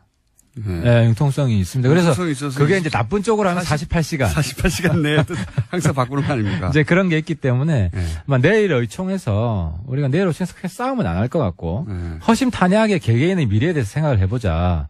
그러니까 당장 저는 김무성 대표가 거기 복당한다 그러면은 많은 사람들이 들고 일어납니다. 받지 말라고. 실제로 한국당 지지자 중에 이제 저 사람은 받으면 안 된다라고 하는 몇 분이 있다고 그랬잖아요. 김무성 대표도 그 한 분 중에 한 분. 그렇죠. 친박이 싫어하는. 하태경보다 김무성 대표는 더 받으면 안 된다고 그쪽 지지자들이 생각을 하기 때문에. 또 누가 있습니까? 김무성 대표 말고. 말고도 좀 있죠. 예를 들어서 내가 이름은 거명 못하지만 탄핵에 굉장히 앞장선 사람. 황영철 의원이요. 그리고 가장 탈당할 때 선도적을 한 사람들, 이런 사람들은. 남경필 의원이요? 남경필 선수. 남시아도 들어가죠. 그러니까 그 안에서, 반발이 심한 사람들이 있고, 그러면은 좀 수모를 주려고 그럴 거예요. 그렇겠죠, 처음에는. 예를 들어 윤리위원회 회부해야 된다. 일단 들어오되 윤리위원회 먼저 회부하고. 거기서 다 검사하고 조사하고 들어가라. 검사하고. 그러니까 이런 흐름이 있기 때문에, 그래서 그분들도, 그래서 김무성 대표는 한 120석 채워줘야. 그래 12명 나온다는 거. 14명이죠, 그러면. 지금 14명입니까? 14명이 들어가야 이제 120석 채우니까. 그래야지 국회 선진화법에 의해서 사실은. 그렇습니다. 뭐든지 막을 수 있으니까. 그래서 거기도 당장 결행하기가. 상당히 모양도 빠지고 또 낙동강 오래알이 될 수 있고 중간에 붕 떠가지고 여기도 못 가고 저기도 못 가고. 근데 이제 바른정당 안에도 통합파, 저는 탈당파라고 하는 게 맞다고 봅니다. 탈당파와. 그리고 그 반대 자강파, 아니다 우리가 자강해야 된다. 이 파에서 또 분화해서 자강파도 통합파도, 그러니까 자강파의 중심은 유승민 의원이었어요. 그런데 유승민 의원도 너무 융통성이 없다. 그리고 지금 당장 가려고 하는 김무성 의원 쪽도 지금 너무 조급하다. 그러니 말씀하신 대로 좀 보자, 두고 보고 더 큰 판을 그리자고 하는 이야기를 하는 분으로 남경필 도지사하고 원희룡 제주지사하고 두 분이 이제 거론되고 있어요. 또 새로운 흐름이에요. 또 여기는 바른정당에. 그러니까 이제 좀 전에 말한 해처모요. 그러니까 이게 다 본질은 뭐냐면 지지율을 올려가지고 어떻게 지방선거 선진할 거냐 이거거든요. 근데 이제 그런 확신만 들면 지금 탈당하려는 분들도 마음이 바뀔 수가 있는 거예요. 결국은 다 자기 잘 되자고 하는 거니까. 그래서 이제 원지사는 사실 지금 제주도에서 이제 뺑뺑이 돌고 있고 열심히 이제 지역 닦고 있는 것이고. 정말 우리 구의원처럼 열심히 지금 다닌다고 합니다. 제가 얼마 전에 만났는데요. 근데 이제 남지사는 큰 전국의 흐름에 영향을 받을 수밖에 없잖아요. 3당이냐, 기호가 3번이냐, 2번이냐. 강력한 지금 라이벌도 있고 지금. 그렇죠.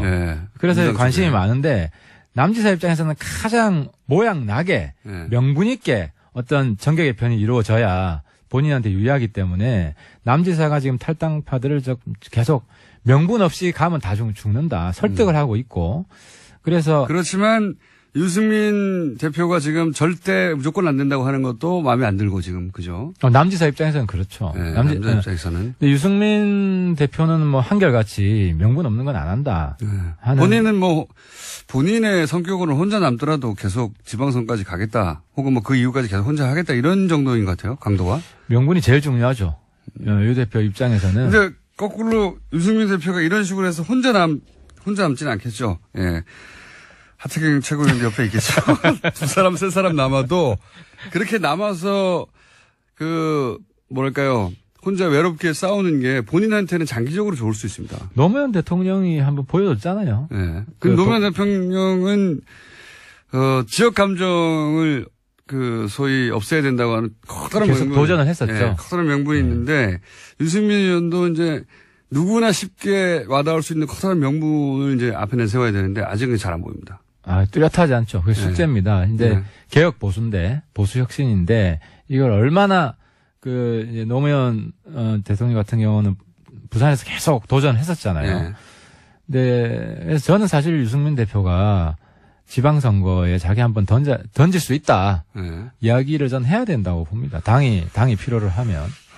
자, 바른정당도 이렇게 크게는 세 갈래의 흐름이 있고요. 그 다음에 자유한국당도 서청원 나가라 파와, 아니다, 서청원 홍준표 둘 다 나가라 파와. 그렇죠. 이렇게 갈려져 있고, 홍준표 대표가 자진 사퇴한다는 것은 제가 아는 홍준표 대표로는 상상할 수 없는. 그거는 없을 겁니다. 상상할 수 없는 일입니다. 그래서 동반 사퇴는 제가 보기에는 주장을 할 수 있으나 홍준표 대표가 동반 사퇴는 스스로 할 성격이 아니다. 그건 이용주 의원에 달려있다고 보는 거죠. 그런데 이거는 또 이용주 의원에 달려있는 이렇게 서로 물고 그렇죠. 물리는. 물고 물리고 있습니다. 네. 그래서 홍준표 대표하고 친박 저장이 동시에 후퇴하는 일은 그 가능성은 이용주 의원에 달려있고 만약에 이용주 의원이 별 게 없으면 친박 저장들을 몰아내는 일은 의총에서는 불가능할 것 같고. 근데 홍준표 대표가 좀 너무 말을 오버하잖아요. 뭐 더럽게 정치를 했고 뭐 이런 과격한 표현이 나오는 거는 자기가 문제가 없으면 여유 있게 대응합니다. 사람이 기본적으로. 근데 굉장히 험한 말, 센 말을 한다는 거는 뭔가 좀 안정되지 않은 거예요. 그래서 저는 홍 대표가 이기는 게임 아니다 이거. 그랬으면 좋겠죠. 의원님 입장에서는 홍준표 대표는 안정됐을 때도 막말도 합니다. 막말이라면 표현을 과하게 할 때도 있습니다. 네. 이런 복잡한 방정식이 지금 고차 방정식이 동시에 물려서 돌아가고 있는 상황인 가운데 자유한국당은 아니죠. 바른정당은 여전히 그러면 전당대회를 하는 거죠. 당대표를 뽑는. 전당대회 합니다. 탈당을 하든 말든. 전당대회 사수파. 네. 그래서 제가 해야 될 일이 뭐 그 안에서 몇 등 하는 것도 있지만 전당대회가 있어야 그게 전당대회는 예측 가능하거든요. 13일 끝납니다. 네. 그럼 당 지도부가 새롭게 이제 시작이 언제죠, 이게? 이게 이제 이번 주 금요일부터 TV 토론 시작합니다. 얼마 안 남았네요. 예. 금요일부터 전당대회를 해가지고 13일 날 끝이 나서 끝나죠. 새로운 대표가 선출되는데 지금으로선 유승민 후보가 가장 가능성이 높고 현재 2위는 하태경 또 2위에서 2위 나갈 필요 없잖아요. 그러면 네, 뭐 그냥 달라고 하세요. 전당대회가 이루어지면 이제 격차지 격차. 어느 정도 격차나는 것인가. 그런데 이 전당대회는 설사 탈당파 김무성 의원 플러스 최대 심의비방이라고 하는 그 탈당파가 전당대회가 시작되고 나서 탈당하더라도 하는 거죠. 전당대회 전에 지금 움직이려고 하는데요. 김무성 대표가. 근데 명분이 박근혜 출당밖에 안 되는데 그러면 두 자리 절대로 안 됩니다. 박근혜 출당만 되면. 출당이라는 변수도 하나 있군요. 네, 박근혜 출당되고 이제 나가면 한 자리 숫자인데 김무성 대표가 그렇게 초라하게 결행을 할 것인가. 이게 참 김무성 대표의 복귀는 불과 시계를 1년도 안 됩니다만 한 10개월 정도만 돌려보면 김무성 대표가 잘 나가지 않으려고 하는 유승민 대표를 끌고 나온 사람, 장본인 아닙니까? 그래서 김무성의 정치가 제가 볼 때 계속 작아지는 정치를 하고 있다. 김무성 대표가 유승민 대표는 마지막까지 남아 있는데 자꾸 나가자고 해서 끌고 나왔잖아요. 그래 놓고 나와서 그럼 계속 하자고 그러는데 이제 자기 혼자 돌아가겠다는 거 아닙니까? 이거 초라한 건데 사실. 그래서 김무성의 시대가 이미 끝났는데 본인만 모르고 있는 거 아니냐 하는 이야기들이 주변에서 많이 나오는 거죠. 엄청 많이 나옵니까? 조금 나옵니까? 많이 나오죠 지금. 네. 그런데 어쨌든 돌아가는 길에 간판으로 내세울 분은 이제 이분밖에 없으니 이분은 근데 목적이 뭘까요? 이렇게 돌아가서 어떻게 하려는 거예요 본인이? 국회의원 한 번 더 하는 건 어렵지 않잖아요 본인 입장에서는. 그래서 본인 입으로는 자기가 이제 뭐 역사에 죄를 짓지 않기 위해서 보수 통합을 해야 된다. 죄를 짓지 않기. 뭐 이런 말씀을 하시는데 뭐 공감하시는 분이 별로 없죠. 지금 보수가 지금 바뀌는 게 제일 중요한데 보수 혁신에 대해서는 뭐 아무 노력도 안 하고 있지 않습니까? 몇 명이 가더라도 만약에 한 명이라도 가면 원내 교섭단체가 무너지지 않습니까? 그래서 지금 저희들이 정당 보조금도 이제 정의당 분들 불러가지고 네. 교섭단체 하지 않고 정당이 살아가는 법에 대해서 춥고 배고프지만 지지율 올리는 노하우의 대수. 저도 이제 노회찬 선배처럼 신문지 깔고 한번 눕고 어떻게 하면 가성비 최고로 활동할 수 있는가. 네. 과거에 민노당 보면 교섭단체 아님에도 불구하고 이슈를 많이 주도를 했거든요. 그렇죠. 예, 그런 과거 이제 저희 다시 저는 우파 운동권으로 저는 돌아가야 된다고 생각을 합니다. 여당의 부자 정당이 있다가 이제 원내 교섭단체도 한 정당 보조금도 주고 택시 계속 타셔야 되겠는데 아르바이트 좀 하셔야 될 것 같고. 자, 이것이 제가 보기에는 한 달 이내 모두 다 결정될 일입니다. 그죠? 11월 달 내에 결론이 날 겁니다. 그렇죠. 11월 나에 한 달 내에 오늘 10월 마지막 날이니까 예. 한 달 내에 결정 날 것이고 예. 그러면 이제 바른정당의 원내 교섭단체도 무너지고 이렇게 하면은 저희도 고정을 격주로 한 분으로 딱히 크게 들을 내용이 없을 것 같아가지고 이제는 야성 우파로 다시 태어나는 저는 꼭 필요하다고 생각합니다. 이 과정이. 이렇게 쫄딱 망해봐야 보수가 정신 차리지. 아니, 돌아간 분들은 여전히 최대 정당의 소속 의원이 되고 남아있는 분들이 쫄딱 망하는 거죠. 이렇게 되면. 아니, 근데 돌아가는 분들이 100% 저는 다 돌아갈 수 있다고 보지 않습니다. 그분들도 현실을 직시해야 된다. 금이 환영은 없다. 금이 환영은 없겠죠. 네. 네. 그리고 엄청난 수모를 당할 것이다. 네. 수모를 당했으면 좋겠다 이거 아닌가요? 근데 그 지지자들 성향이 딱 보면 있잖아요, 몇 분. 예, 그분들. 그래서 이 판단을 좀 잘 하시라. 다시 한번 촉구를 드립니다. 지난주에 나름대로 폭로였는데요. 그러니까 국민의당 경선한 당일날 손학규 전 지사가 찾아와서 안철수 대표의 뜻이라며, 이 소위 이제 통합에 간을 본 적이 있다. 정확하게 통합이란 말은 안 했지만 그 얘기를 하셔서 이거 처음 나온 얘기고 나름 이 폭발성이 있다고 생각했는데 요 내용 가지고 별로 기사는 안 났더라고요. 많이들 알고 있었던 것 같아요. 검색해보면 그날 기자들이 봤어요. 저하고 손학규 대표 만나는 걸. 그래서 몇 군데서 기사를 이미 썼어요. 근데 그게 거기에 안철수 대표의 뜻이 담겨 있다는 게 이제 처음으로 나온 거 아닙니까, 지난주에? 그렇죠. 처음으로 나왔죠. 근데 제가 오늘 안철수 대표 평가를 다시 하면 지난번에 좀 너무 강하게 대시해가지고 오히려 좀 부작용이 있었다라고 제가 말씀드렸는데 시간 지내놓고 보면 국민의당하고 바른정당 진도를 많이 빼놨어요. 그러니까 결혼하는데 성공은 못했지만 안철수 대표의 마음이 느껴져가지고 선거 연대까지는 지금 거의 기정사실화 돼버렸어요. 아무도 반대를 안 하고 있습니다. 그래서 안철수 대표가 질러놓은 것이 새로운 좀 정치, 좀 자기 개인은 조금 망가져도 크게 정치판을 바꿔놓는 이런 새로운 초식을 배운 건지. 그게 아니고 본인이 크게 잘 내려고 그랬는데 본인은 안 되고 나머지 상황은 그렇게 흘러가는. 그래서 반대가 아닌가 싶어요. 저희들 국민의당하고 바른정당은 연애 기간에 실제로 데이트 중입니다. 현재. 데이트 중이고 끝은 알 수 없죠. 근데 박지원 전 대표를 비롯한 소위 이제 호남계라고 하는 중진들의 입장에서는 이거 바른정당하고는 안 돼. 라는 게 강한데 만약에 정계 개편의 회오리가 막 불어요. 실제. 그렇다고 치자고요. 안 불 수도 있지만. 그러면은 바른정당의 이제 자강파와 안철수계 정도. 그러면 지금 국민의당보다 사이즈가 더 작아지는 거죠. 물론 바른정당 줄어든 것보다는 커지겠지만 바른정당과 국민의당 중간 정도 되는 사이즈가 하나 탄생할 수도 있지 않을까. 그런 시나리오도 가능하죠. 근데 이제 어쨌든 박지원 대표께서는 자기 이제 전남지사인가요? 나가시면서.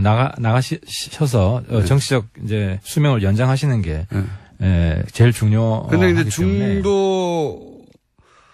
중도 보수 통합신당 예를 들어서 그렇게 가칭이라고 치면 그런 정당이 탄생한 게 전남도지사의 선거에 도움이 될 거라고 박지원 전 대표가 판단하지는 않겠죠. 근데 이제 박지원 대표가 필승할 수 있는 시나리오는 딱 하나잖아요. 민주당이 후보를 안 내주고 예. 민주당, 국민의당 연합 일종의 후보가 예. 되는 경우인데 그거 가능하다고 보겠습니까? 근데 그게 아니면은 민주당, 국민의당 합당을 해야 되는데 예. 합당이 안철수 대표 있는 상태에서 가능할까요? 그래서 합당이라보다 당이 쪼개지겠죠. 안철수 대표 갈 일은 없고요, 절대로. 그러면 이제 박지원 대표가 이제 민주당으로 들어가야 되죠. 그럴 그러니까 경우가 있죠. 바른정당이 김무성이 되는 거죠. 예. 그러면은 그게 박수를 받을까요?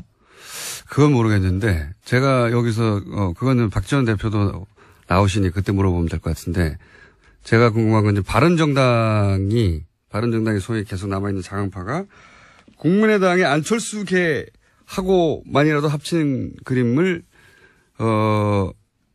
원한다. 정 안 되면 물론 더 크게 가야 좋지만 그러니까 안철수와 유승민 투톱의 정당 이것도 가능하다고 그림 속에 있으십니까? 근데 이제 아까 제가 말씀드린 대로 이게 작아지는 게 아니라 네. 저는 박지원 의원이나 김무성 의원이나 다시 회생할 수 있는 정치는 항상 변화무쌍하니까 다시 회생할 수 있는 방법은 이 두 분이 손을 잡고 김무성과 박지원이 예. 다시 손을 잡고 우리 국민의당과 바른정당이 통 합쳐서 영원한 대화 네. 국민 통합을 위해서 우리 다시 열심히 해보자. 60석짜리. 그리고 우리는 이번 국회로 끝이다. 예. 이번 국회로 끝이다. 두 분은 이제 나는 더 이상 정치를 하지 않을 것이다. 마지막이다. 그렇죠. 의원은 끝이다. 예. 이 정도 선언을 하고 정말 마음을 비우고 움직이면 두 분은 저는 다시 살아날 수 있다. 예. 그럴 일은 제로라고 봅니다.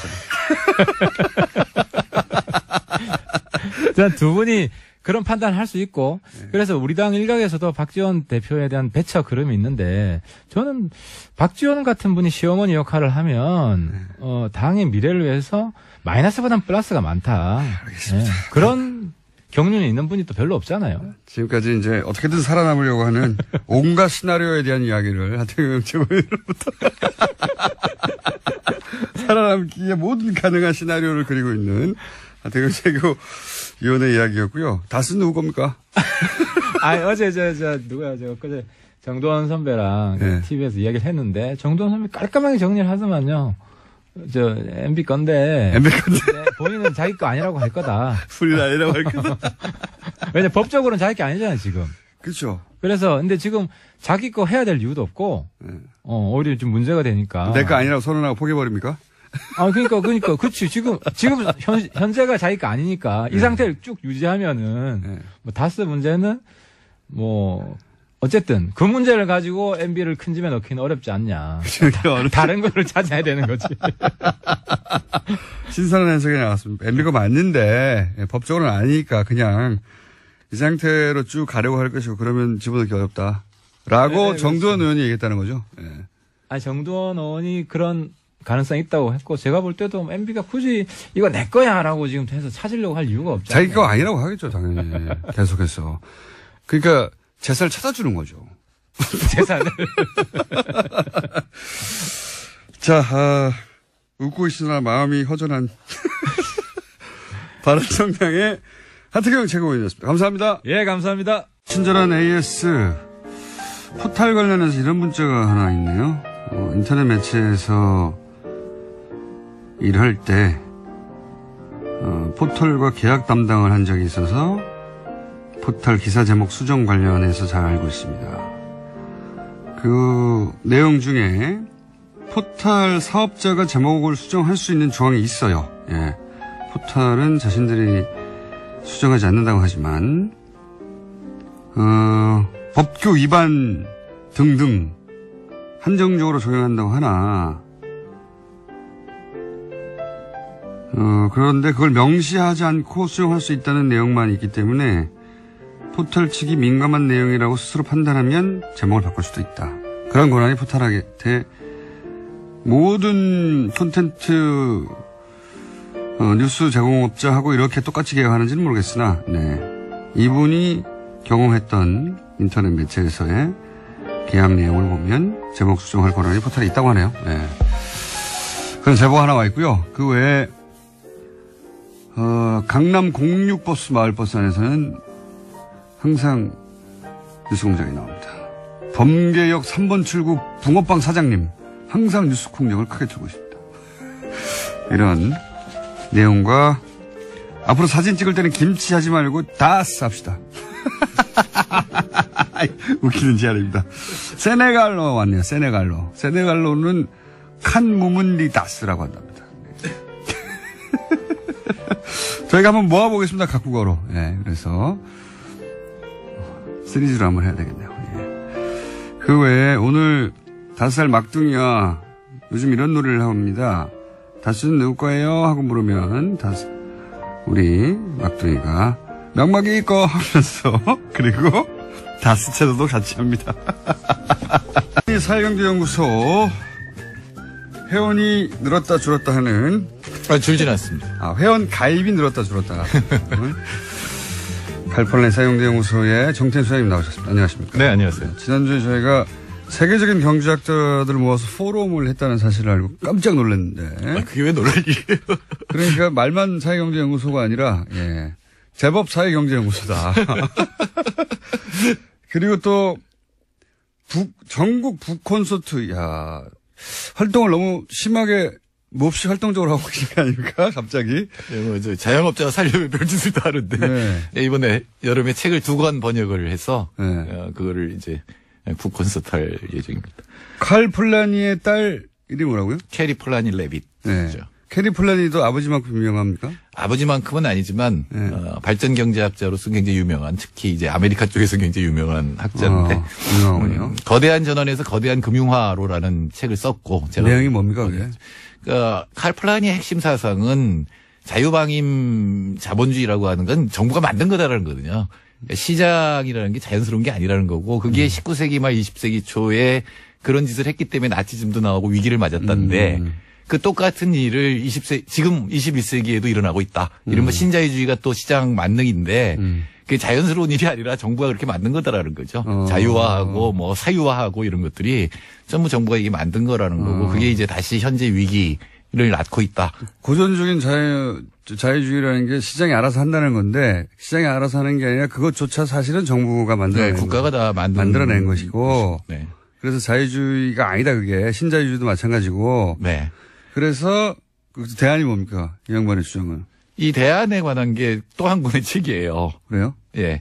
그러니까 자본주의를 다시 생각한다라고 하는 거는 지금 가장 핫하게 뜨고 있는 마주카토라고 하는 네오심페타리언인데 기술 경제학하는 분이 편집을 했는데 이분들이 11분인데 전부 폴라니를 인용해요. 그러면서 폴라니가 그러니까 경제학의 역사에서는 굉장히 중요한 역할을 한 인물이군요, 말하자면. 예, 케인즈, 슌페터, 하이에크, 폴라니 이게 이 네 분이 동시에 태어났거든요. 거의 동시대에 책을 썼고.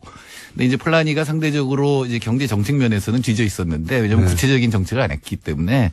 근데 이제 그 11분의 유명한 경제학자들이 그러면 지금 이 상태에서 우리는 어떤 정책을 써야 되느냐라는 거를 이제 모아놓은 게 자본주의를 다시 생각한다라는 책입니다. 뭐 스티글리츠라고 하는 노벨 경제학상 받은 분도 들어있고. 폴라니가 재평가되고 있는 거군요, 말하자면. 네, 그렇다고 볼 수가 있고요. 근데 정태인 수장님은 일찍부터 평가하고 있었고. 특별히 제가 이 책을 자본주의를 다시 생각하는 걸 번역한 거는 사실 소득주도 성장론은 제가 2012년에 책을 썼어요. 예. 근데 이제 그게 5년 뒤에 채택이 됐는데 소득주도 성장론의 가장 큰 약점이 이게 수요 측면 정책이기 때문에 공급 정책이 없다는 비판을 받을 거거든요. 근데 이 자본주의를 다시 생각한다가 바로 그 공급 정책을 쓴 거예요. 혁신성장. 특히 혁신성장에 관한 책이 있기 때문에 이제 번역을 해서 소득주도 성장과 혁신성장론 양쪽이 이제. 그럼 이걸 읽으면은 문재인 정부의 앞으로 정책 기조가 이런 방향으로 갈 거라고 하는 힌트를 얻을 수 있는 겁니까? 그러니까 문재인 정부의 청와대 경제수석실이나 거기서 읽어야죠. 거기서 읽고. 근데 핵심은 이거예요. 그러니까 여러 가지 기술 혁신이 있지만 국가가 초점을 잡고 해야 되는 거고 지금 확실한 거는 녹색 거대한 전환이다. 그러니까 녹색으로 전체 이 경제 시스템, 사회 시스템을 바꾸는 게 지금 정부가 해야 될 일이다. 이건 시장에 녹색이라고 하는 것은 단순히 환경이 아니라 지속 가능한 생태적인 이제 기술 혁신, 삶의 혁신 이런 것들이 지금 다시 경제 성장률도 올리면서 더 평등한 그리고 지속 가능한 그런 사회를 만들 수 있는 것이다라고 하는 게 이 책의 핵심적인 메시지입니다. 그렇군요. 유명한 사람도 같이 썼네. 노벨 경제학상? 스티글리츠. 스티글리츠. 네, 마저카토도 레온티에프 상 받은 굉장히 유명한 경제학자고. 예, 여기 나오는 분들은 다 세계적입니다. 자, 하여튼 이 두 권의 책을 들고, 그러니까 하나는 폴라니가 경제를 어떻게 바라봤나, 경제 역사에 관하고, 하나는 그러면 구체적으로 어떻게 할 것인가, 뭐 이렇게. 예. 그러니까 이 거대한 전환도 흔히 사고 안 읽는 책 중에 하나거든요. 두꺼워서. 네. 근데 이 거대한 전환에서 거대한 금융화를 읽으면 그 앞부분이 아버지 얘기를 쉽게 해설해주고 있어요. 딸이 계속 얘기하면서. 아니, 안 읽어도 돼요. 네. 안 읽고 북커슨트 가서 들으시면 됩니다. 예, 그럼 됩니다. 그런 다음에 읽은 척 하면 됩니다. 자, 하여튼 북커슨트를 한다고 하시길래, 없는 일이라, 제가 한번 소개 드렸고요. 그 자세한 소식은 칼플라니 사회경제연구소 홈페이지 가서 보시고. 자, 오늘 주제가 갑자기 경제 성장률이 전년 대비 3.6%. 네. 이거 굉장히 높은 거 아닙니까? 그렇죠. 그동안 왜 이명박 갑자기 이렇게 됐죠? 박근혜 정부의 경제 성장률이 3%가 안 됐거든요. 네. 그래서 3.6%고 분기별로는 지난 2, 4분기 그러니까 7, 8, 9월에 비해서 1.4%니까 네. 만일 이 속도를 계속 가면 5.5%가 넘는다는 얘기거든요. 아니, 왜 갑자기 문재인 정부가 출범 초기라고 뭔가 펌프질 해가지고 뭔가 숫자 만들어낸 거 아니에요? 그럴 리는 없고요. 저도 참여정부 있었는데 네. 그럴 건 아니고. 이게 어떻게 가능하죠? 갑자기? 역시 이 반도체 수출이 핵심적인 역할을 합니다. 반도체요? 예, 수출 증가율이 6.1%예요. 그러니까 다른 때는 늘어봐야 하는 통계로는 2% 뭐 이랬었는데 지난 2분기에는 마이너스 2.9였는데 6.1%가 증가했고 그다음에 기계류 투자, 설비 투자가 늘어났고 그리고 정부 투자 이거는 이제 문재인 정부가 한 거죠. 이제 정부가 지출을 늘려서 성장률을 끌어올렸고 역시 안 되는 거는 소비입니다. 그러니까 1.4%인데 소비는 0.7%거든요. 가계빚이 많다 보니까. 예, 그러니까 소득주도 성장에 의해서 가난한 사람들, 보통 사람들의 소득이 늘어야 소비는 늘어날 수 있거든요. 지금 그러니까 문재인 정부 들어서서 경제 성장률이 이명박 박근혜 시절에 평균치를 넘어가고 있는 겁니다, 갑자기. 네, 넘어갔고 지금 웬만해서 4분기에 어떤 성장률이 나와도 3%는 넘을 것 같아요. 이거 운이 좋은 거죠, 이건. 저는 사실 지금 성장률을 예. 문재인 정부의 정책 때문에 그렇다고 얘기하는 그렇거든요. 그건 그렇죠. 예. 네, 세계 경제가 좋아지면서 특히 반도체에 대한 수요가 확 늘어났어요. 원래 네. 잘 되는 집은 이렇게 운이 네. 따라주는 겁니다. 네, 대통령 정도 내면 운이 따르지 않으면 예. 그 운이 좋기 때문에 본인 이 정부가 어떻게 하느냐에 따라서 정말로 우리 나라 경제와 사회가 좋아질 수 있다는 거죠. 근데 이 중에 제일 중요했던 건 반도체입니다. 역시 반도체. 조금 전에 제가 들어오기 전에 TV 화면으로 나오는 걸 보니까 삼성전자의 영업이익률이 3배예요. 작년에 비해서. 이야. 그러니까 그건 뭐냐면 반도체 가격이 급상승했다는 거거든요. 예전에는 그러니까 대기업 총수 그쪽으로 구속시키면 안 된다는 이유 중에 하나가 큰일 난다고 망한다고 그랬는데 지금 예. 감옥에 들어간 지가 얼마나 지났는데 예. 계속 잘 되고 있어요. 삼성전자가. 삼성전자 지금 부회장이 지금 감옥에 들어가 있는데 이렇게 삼성전자 잘 됩니까? 뭐 인과관계는 없습니다만 여하튼 총수가 들어가면 망한다는 명제는 틀렸다는 게 이제는 그걸 주장 못하게 생겼어요. 근데 반도체라고 하는 게 얼마나 집적도를 높이느냐인데 초기에 가격이 신제품이 나왔을 때 가격이 확 올라가거든요. 네. 그다음에 급속하게 떨어져요. 그렇죠, 보통은. 다른 데도 비슷한 걸 만들어내기 때문에 네. 그래서 반도체 주기를 보통 2년 무어의 법칙이라는 게 있어요. 네. 그걸 갖다 황의 법칙이라는 거 바꿔서 1년이다 이렇게 삼성이 그렇게 했었죠.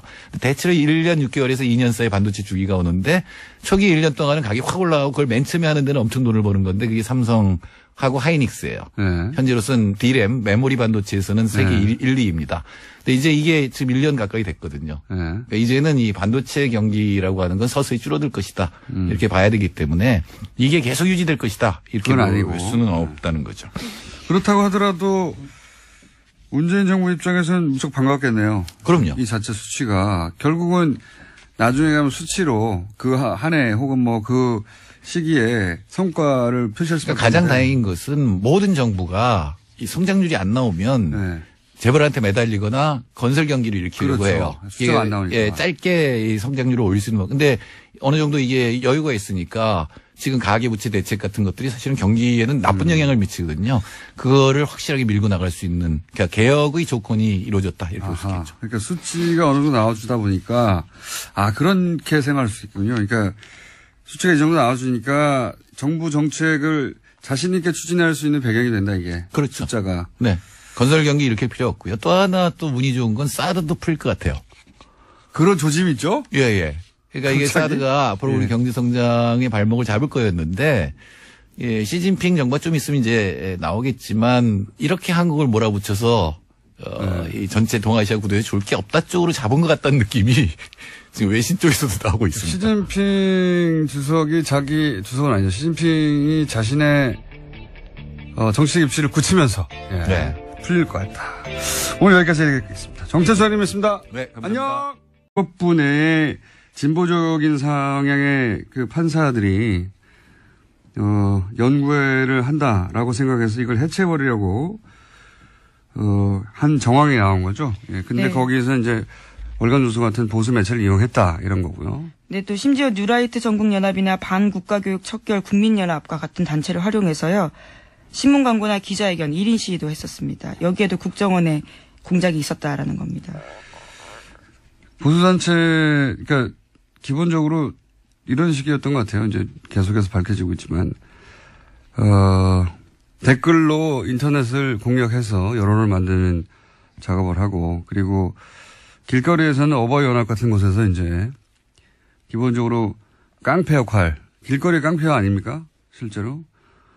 그리고 이제 국발협 같은 단체, 여기는 정신교육 하는 곳이잖아요. 네. 예. 소위 안보교육이라고 하지만요. 말씀처럼 정신교육 같은 것들을 훨씬 많이 했습니다. 네. 여기는 대부분 김대중 노무현 빨갱이라는 내용 하는 데거든요. 네, 사회 곳곳에 종북, 친북 세력이 있다라는 네. 식의 주장만 한 건데요. 그러니까 김대중 노무현 정부는 김일성의 노선이다. 뭐 이런 얘기를 하는 말도 안 되는 주장을 이 국발협도 국정원이 사실상 돈 주고 관리했다는 것이고. 예. 네, 이명박 박근혜 정부 때 국가보훈처장이었던 박승춘 씨가요. 이때 초대 회장이었다라고 합니다.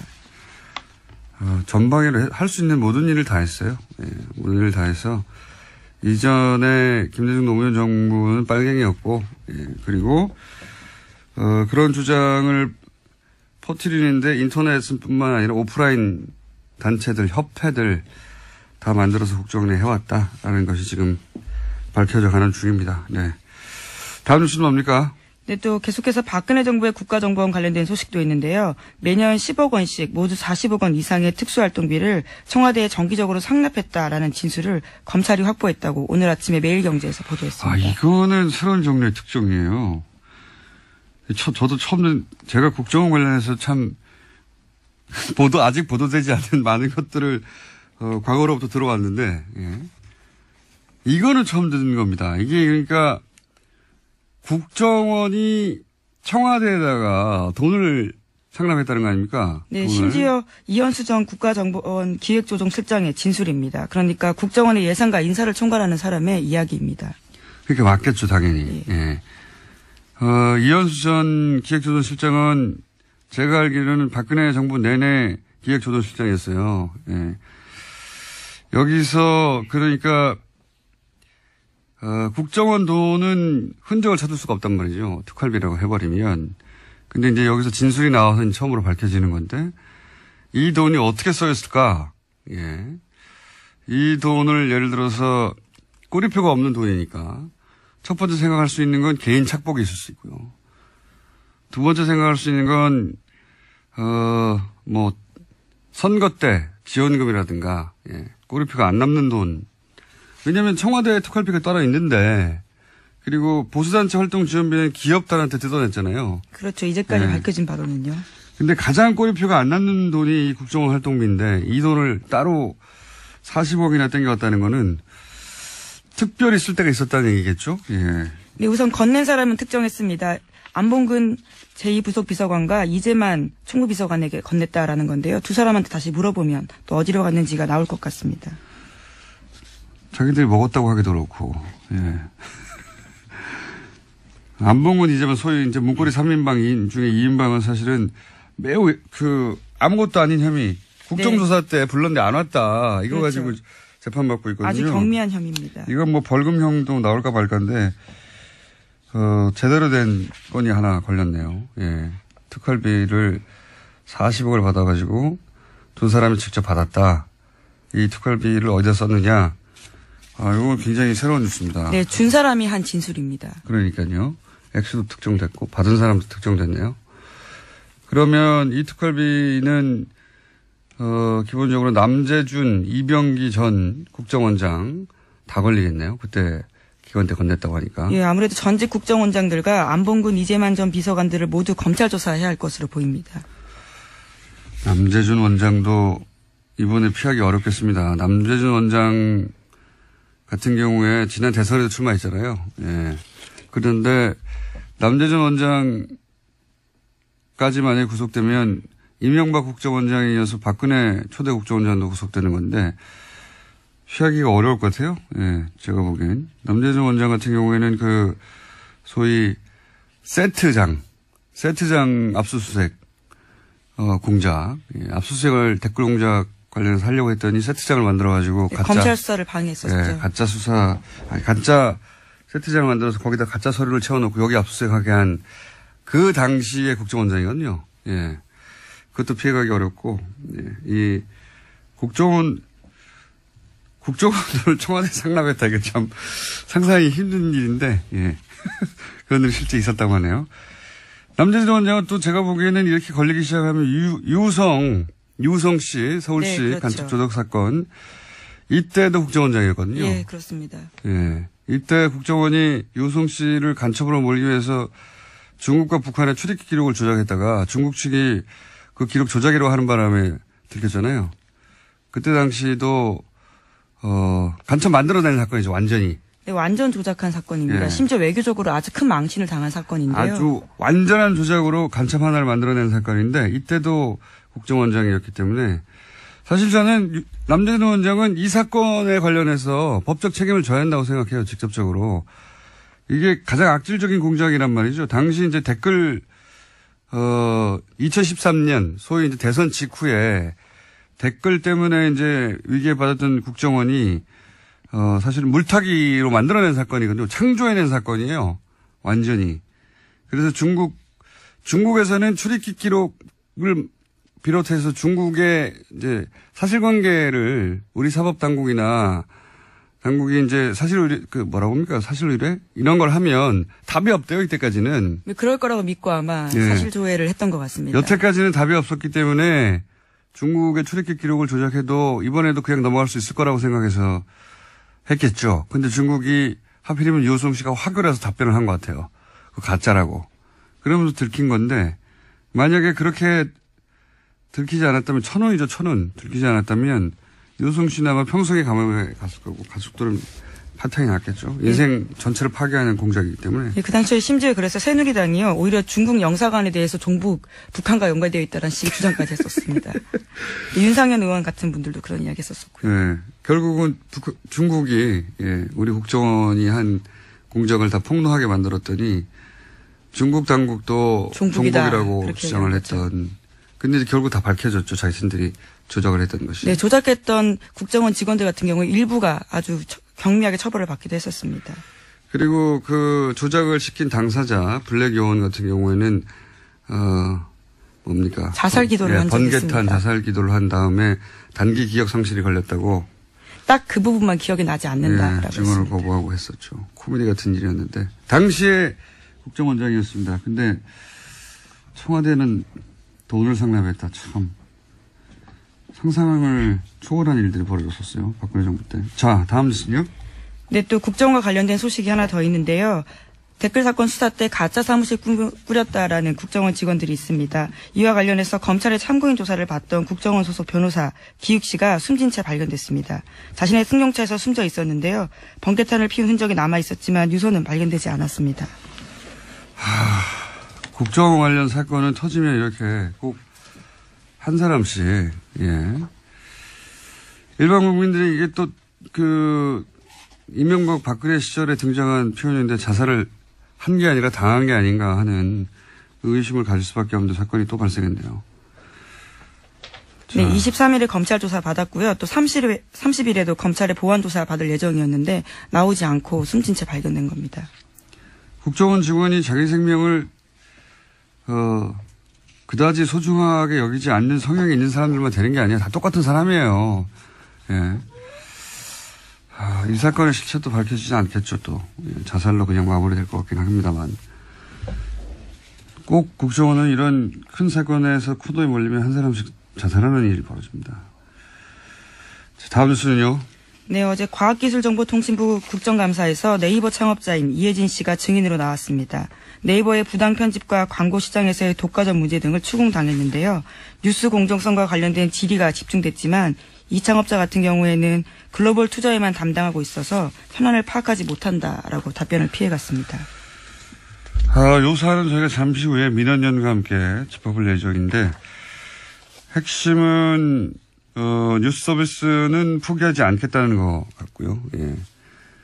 그 그리고 이제 네이버는 기본적으로 억울하다는 입장인 거죠. 현재까지는. 예. 요 사안은 그리고 이제 국민의당에서는 국민의당뿐만 아니라 모든 정당이 그렇게 얘기합니다. 특정 시점에 이제 특정 어떤 기사 배치를 보고 자기들에게 불리하게 배치됐다고 주장하는 경우 많이 있고요. 이 사안은 민원연이 사실 지난 대선 때 일부, 전체를 분석하기에는 네이버가 워낙 방대하기 때문에 일부 분석을 한 적이 있습니다. 그래서 잠시 후에 만나기로 하겠고. 자, 뉴스 하나 정도 더 전할 거 있을 것 같습니다. 남은 뉴스가 많은데요. 어떤 걸 하면 좋을까요? 뉴스공장과 관련된 것도 있고요. 자유한국당 관련된 게 있고 트럼프 관련된 게 있습니다. 뉴스공장 관련 제목을 하나 하고요. 트럼프 관련한 제목을 하나 하죠. 네. 네, 오늘 아침 경향신문 보도인데요. 더불어민주당 박홍근 의원이 뉴스공장과 관련해서 국회 입법조사처에 관련된 내용을 질의하고 답변을 받았다라고 합니다. 지난 국정감사에서 뉴스공장이 불법이다 아니다 이런 이야기가 많았는데요. 그와 관련한 판단할 기준이 없다라는 것이 입법조사처에서 예. 답변이라고 합니다. 뉴스공장 불법이 아니랍니다. 입법조사처에서. 네, 참고해 주시고요. 자, 입법조사처 감사하고요. 다음 미국 트럼프 얘기는 뭡니까? 네, 트럼프 미국 대통령의 대선 캠프 자장을 맡았던 폴 매너포트라는 사람이 있는데요. 이번에 특검에서 1호 기소가 되었다라고 합니다. 선대본부장이었거든요. 네, 그렇죠. 정치 컨설턴트입니다. 말하자면. 네, 굉장히 유명한 로비스트인데요. 네, 정치 컨설턴트인데 한마디로 러시아하고 내통하는, 그러니까 트럼프의 선대본부장이었던 사람이 러시아와 내통했다는 혐의로 FBI가 혐의점을 발견해서 기소했다는 거거든요. 이렇게 되면 트럼프 대통령까지 갈 수도 있는 첫 번째 기소이기 때문에 이게. 예. 저는 이 뉴스는 다음 시간에나 그 다음 시간에 한 번 더 다룰 것 같긴 하지만. 안녕하세요. 김호준입니다. 어제 삼성전자 이재용 부회장의 항소심에서 이 부회장 변호인 측은 다른 기업들도 기금을 냈는데 삼성만 기소했다며 억울함을 호소했습니다. 한마디로 왜 나만 갖고 그래 이거죠. 삼성은 정유라 승마 지원이라는 그룹 승계 작업을 위한 뇌물 공여를 대통령 비선 실세 최순실에게 직접적으로 한 혐의가 1심에서 유죄 판결된 바 있습니다. 그 죄질도 다른 재벌보다 나쁩니다만 설사 다른 기업과 똑같은 정도라고 해도 아예 죄를 짓지 않았다고 주장하면 몰라도 다른 것도 다 똑같이 했는데 왜 나만 갖고 그러냐는 이야기는 결국 같은 범죄를 저지른 자들을 모두 함께 처벌하지 않으면 내 죄 역시 단죄할 수 없다. 이런 이야기 아닙니까? 이게 말이 되느냐. 다른 기업들이 아직 기소되지 않았다는 것이 이재용 부회장 무죄의 근거가 될 수는 없는 거죠. 당연히 그 죄도 처벌받고 다른 기업들의 죄도 추가 조사에 있다면 처벌해야 되는 거죠. 이 주장은 우리 재벌들의 사고방식을 그대로 드러냅니다. 나만 그랬냐? 다들 그러지 않냐? 다들 그러는데 어떠냐? 들키지만 않으면 되는 거 아니냐? 그 사회의 가장 힘센 집단이 이렇게 굴러왔으니 나머지 사회 전체가 이런 사고방식으로 굴러온 것도 당연합니다. 이재용 부회장에 대한 제대로 된 단죄는 그러니까 이재용 부회장이 미워서가 아니라 우리 자신을 위해서 꼭 필요하다. 김어준 생각이었습니다. 삼성처럼 큰 기업에 변호인단이 하는 주장으로는 이상한 주장이 많았어요. 여러 개가 많았죠. 특히 네. 말사주라고 했다라는 주장에 대해서요. 업계에서는 그런 것이 사주다, 바이의 의미가 아니다라는 주장을 계속해서 했습니다. 바이의 네. 의미가 아니다.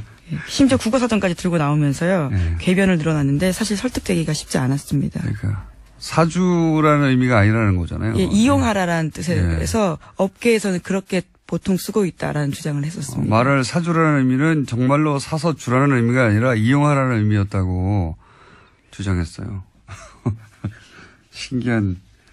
신기한 변론입니다, 사실. 예. 자, 어쨌든 어제 그런 변론이 또 있었고요. 왜 우리만 그러냐고. 다른 데도 다 똑같이 받았는데. 다 똑같이 받았으면 다 같이 처벌해달라고 하는 게 맞는 건데, 거꾸로 왜 우리만 처벌을 하냐고. 억울하다고 얘기하는 게. 이게 네. 맞는 변론인지 모르겠어요. 그래서 어제 특검이요. 그러면 다 고발해달라라는 취지의 반박을 했었습니다. 참. 자, 그런 일이 있었고요. 야, 오늘 첫 뉴스는요? 네, 오늘 아침 한국일보의 뉴스 제목이 눈에 띄는데요. 다스는 누구 겁니까? 검찰의 이전 3기 도전이라는 게 있습니다. 검찰이 어제 이명박 전 대통령과 김재수 전 LA 총영사 등을 고발한 옵셔널 캐피탈 대표 장모 씨를 고발인 자격으로 불러 조사했다라는 내용을 전하면서요. 다스는 누구 겁니까? 라는 제목을 아예 대놓고 뽑은 겁니다. 다스는 누구 겁니까? 이유행의 발언지 뉴스 공장입니다. 예, 체조도 지난 주말에 촛불 집회 때 꽤 나왔었습니다. 다스 체조 음악이요. 다스 체조송이요? 예. 발언지입니다, 여기가. 예, 뉴스 공장이. 여기서 이제 옵셔널 벤처스가 아니라 옵셔널 캐피탈로 나중에. 네, 그렇죠. 예, 개명을 했다고 해야 되나요? 예. 거기 대표 장모 씨가 이제 고발인 자격으로, 예. 돈을 돌려받을 수 있었는데 이명박 전 대통령이 공권력을 동원해서 그걸 방해했다. 이런 주장을 했고, 예, 고발을 했죠. 근데 여기서 구체적으로 이제 LA 총영사 김재수 씨 같은 경우에 BBK 변호사 출신인데 이제 총영사가 돼서 계속 BBK를 담당했다. 이 사실은 이명박 전 대통령 재임 기간 동안에도 나왔던 의혹들입니다. 예. 그러다가 이제 주진우 기자가 문서를 확보해서, 예, 주장 정도가 아니라, 예, 문서로 의혹을 제기하고 있는 것이고요. 예.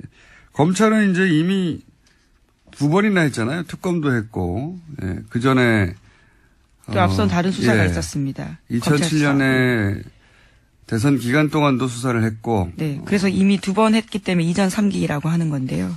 대선 끝나고 나서는 특검을 따라 했고, 예. 그때 전부 다 이제 한마디로 죄가 없다고 결론이 났죠. 예. 이제 추가적인 문건 혹은 뭐 내부 고발자 등등이 나오면 양상이 달라지겠죠. 예.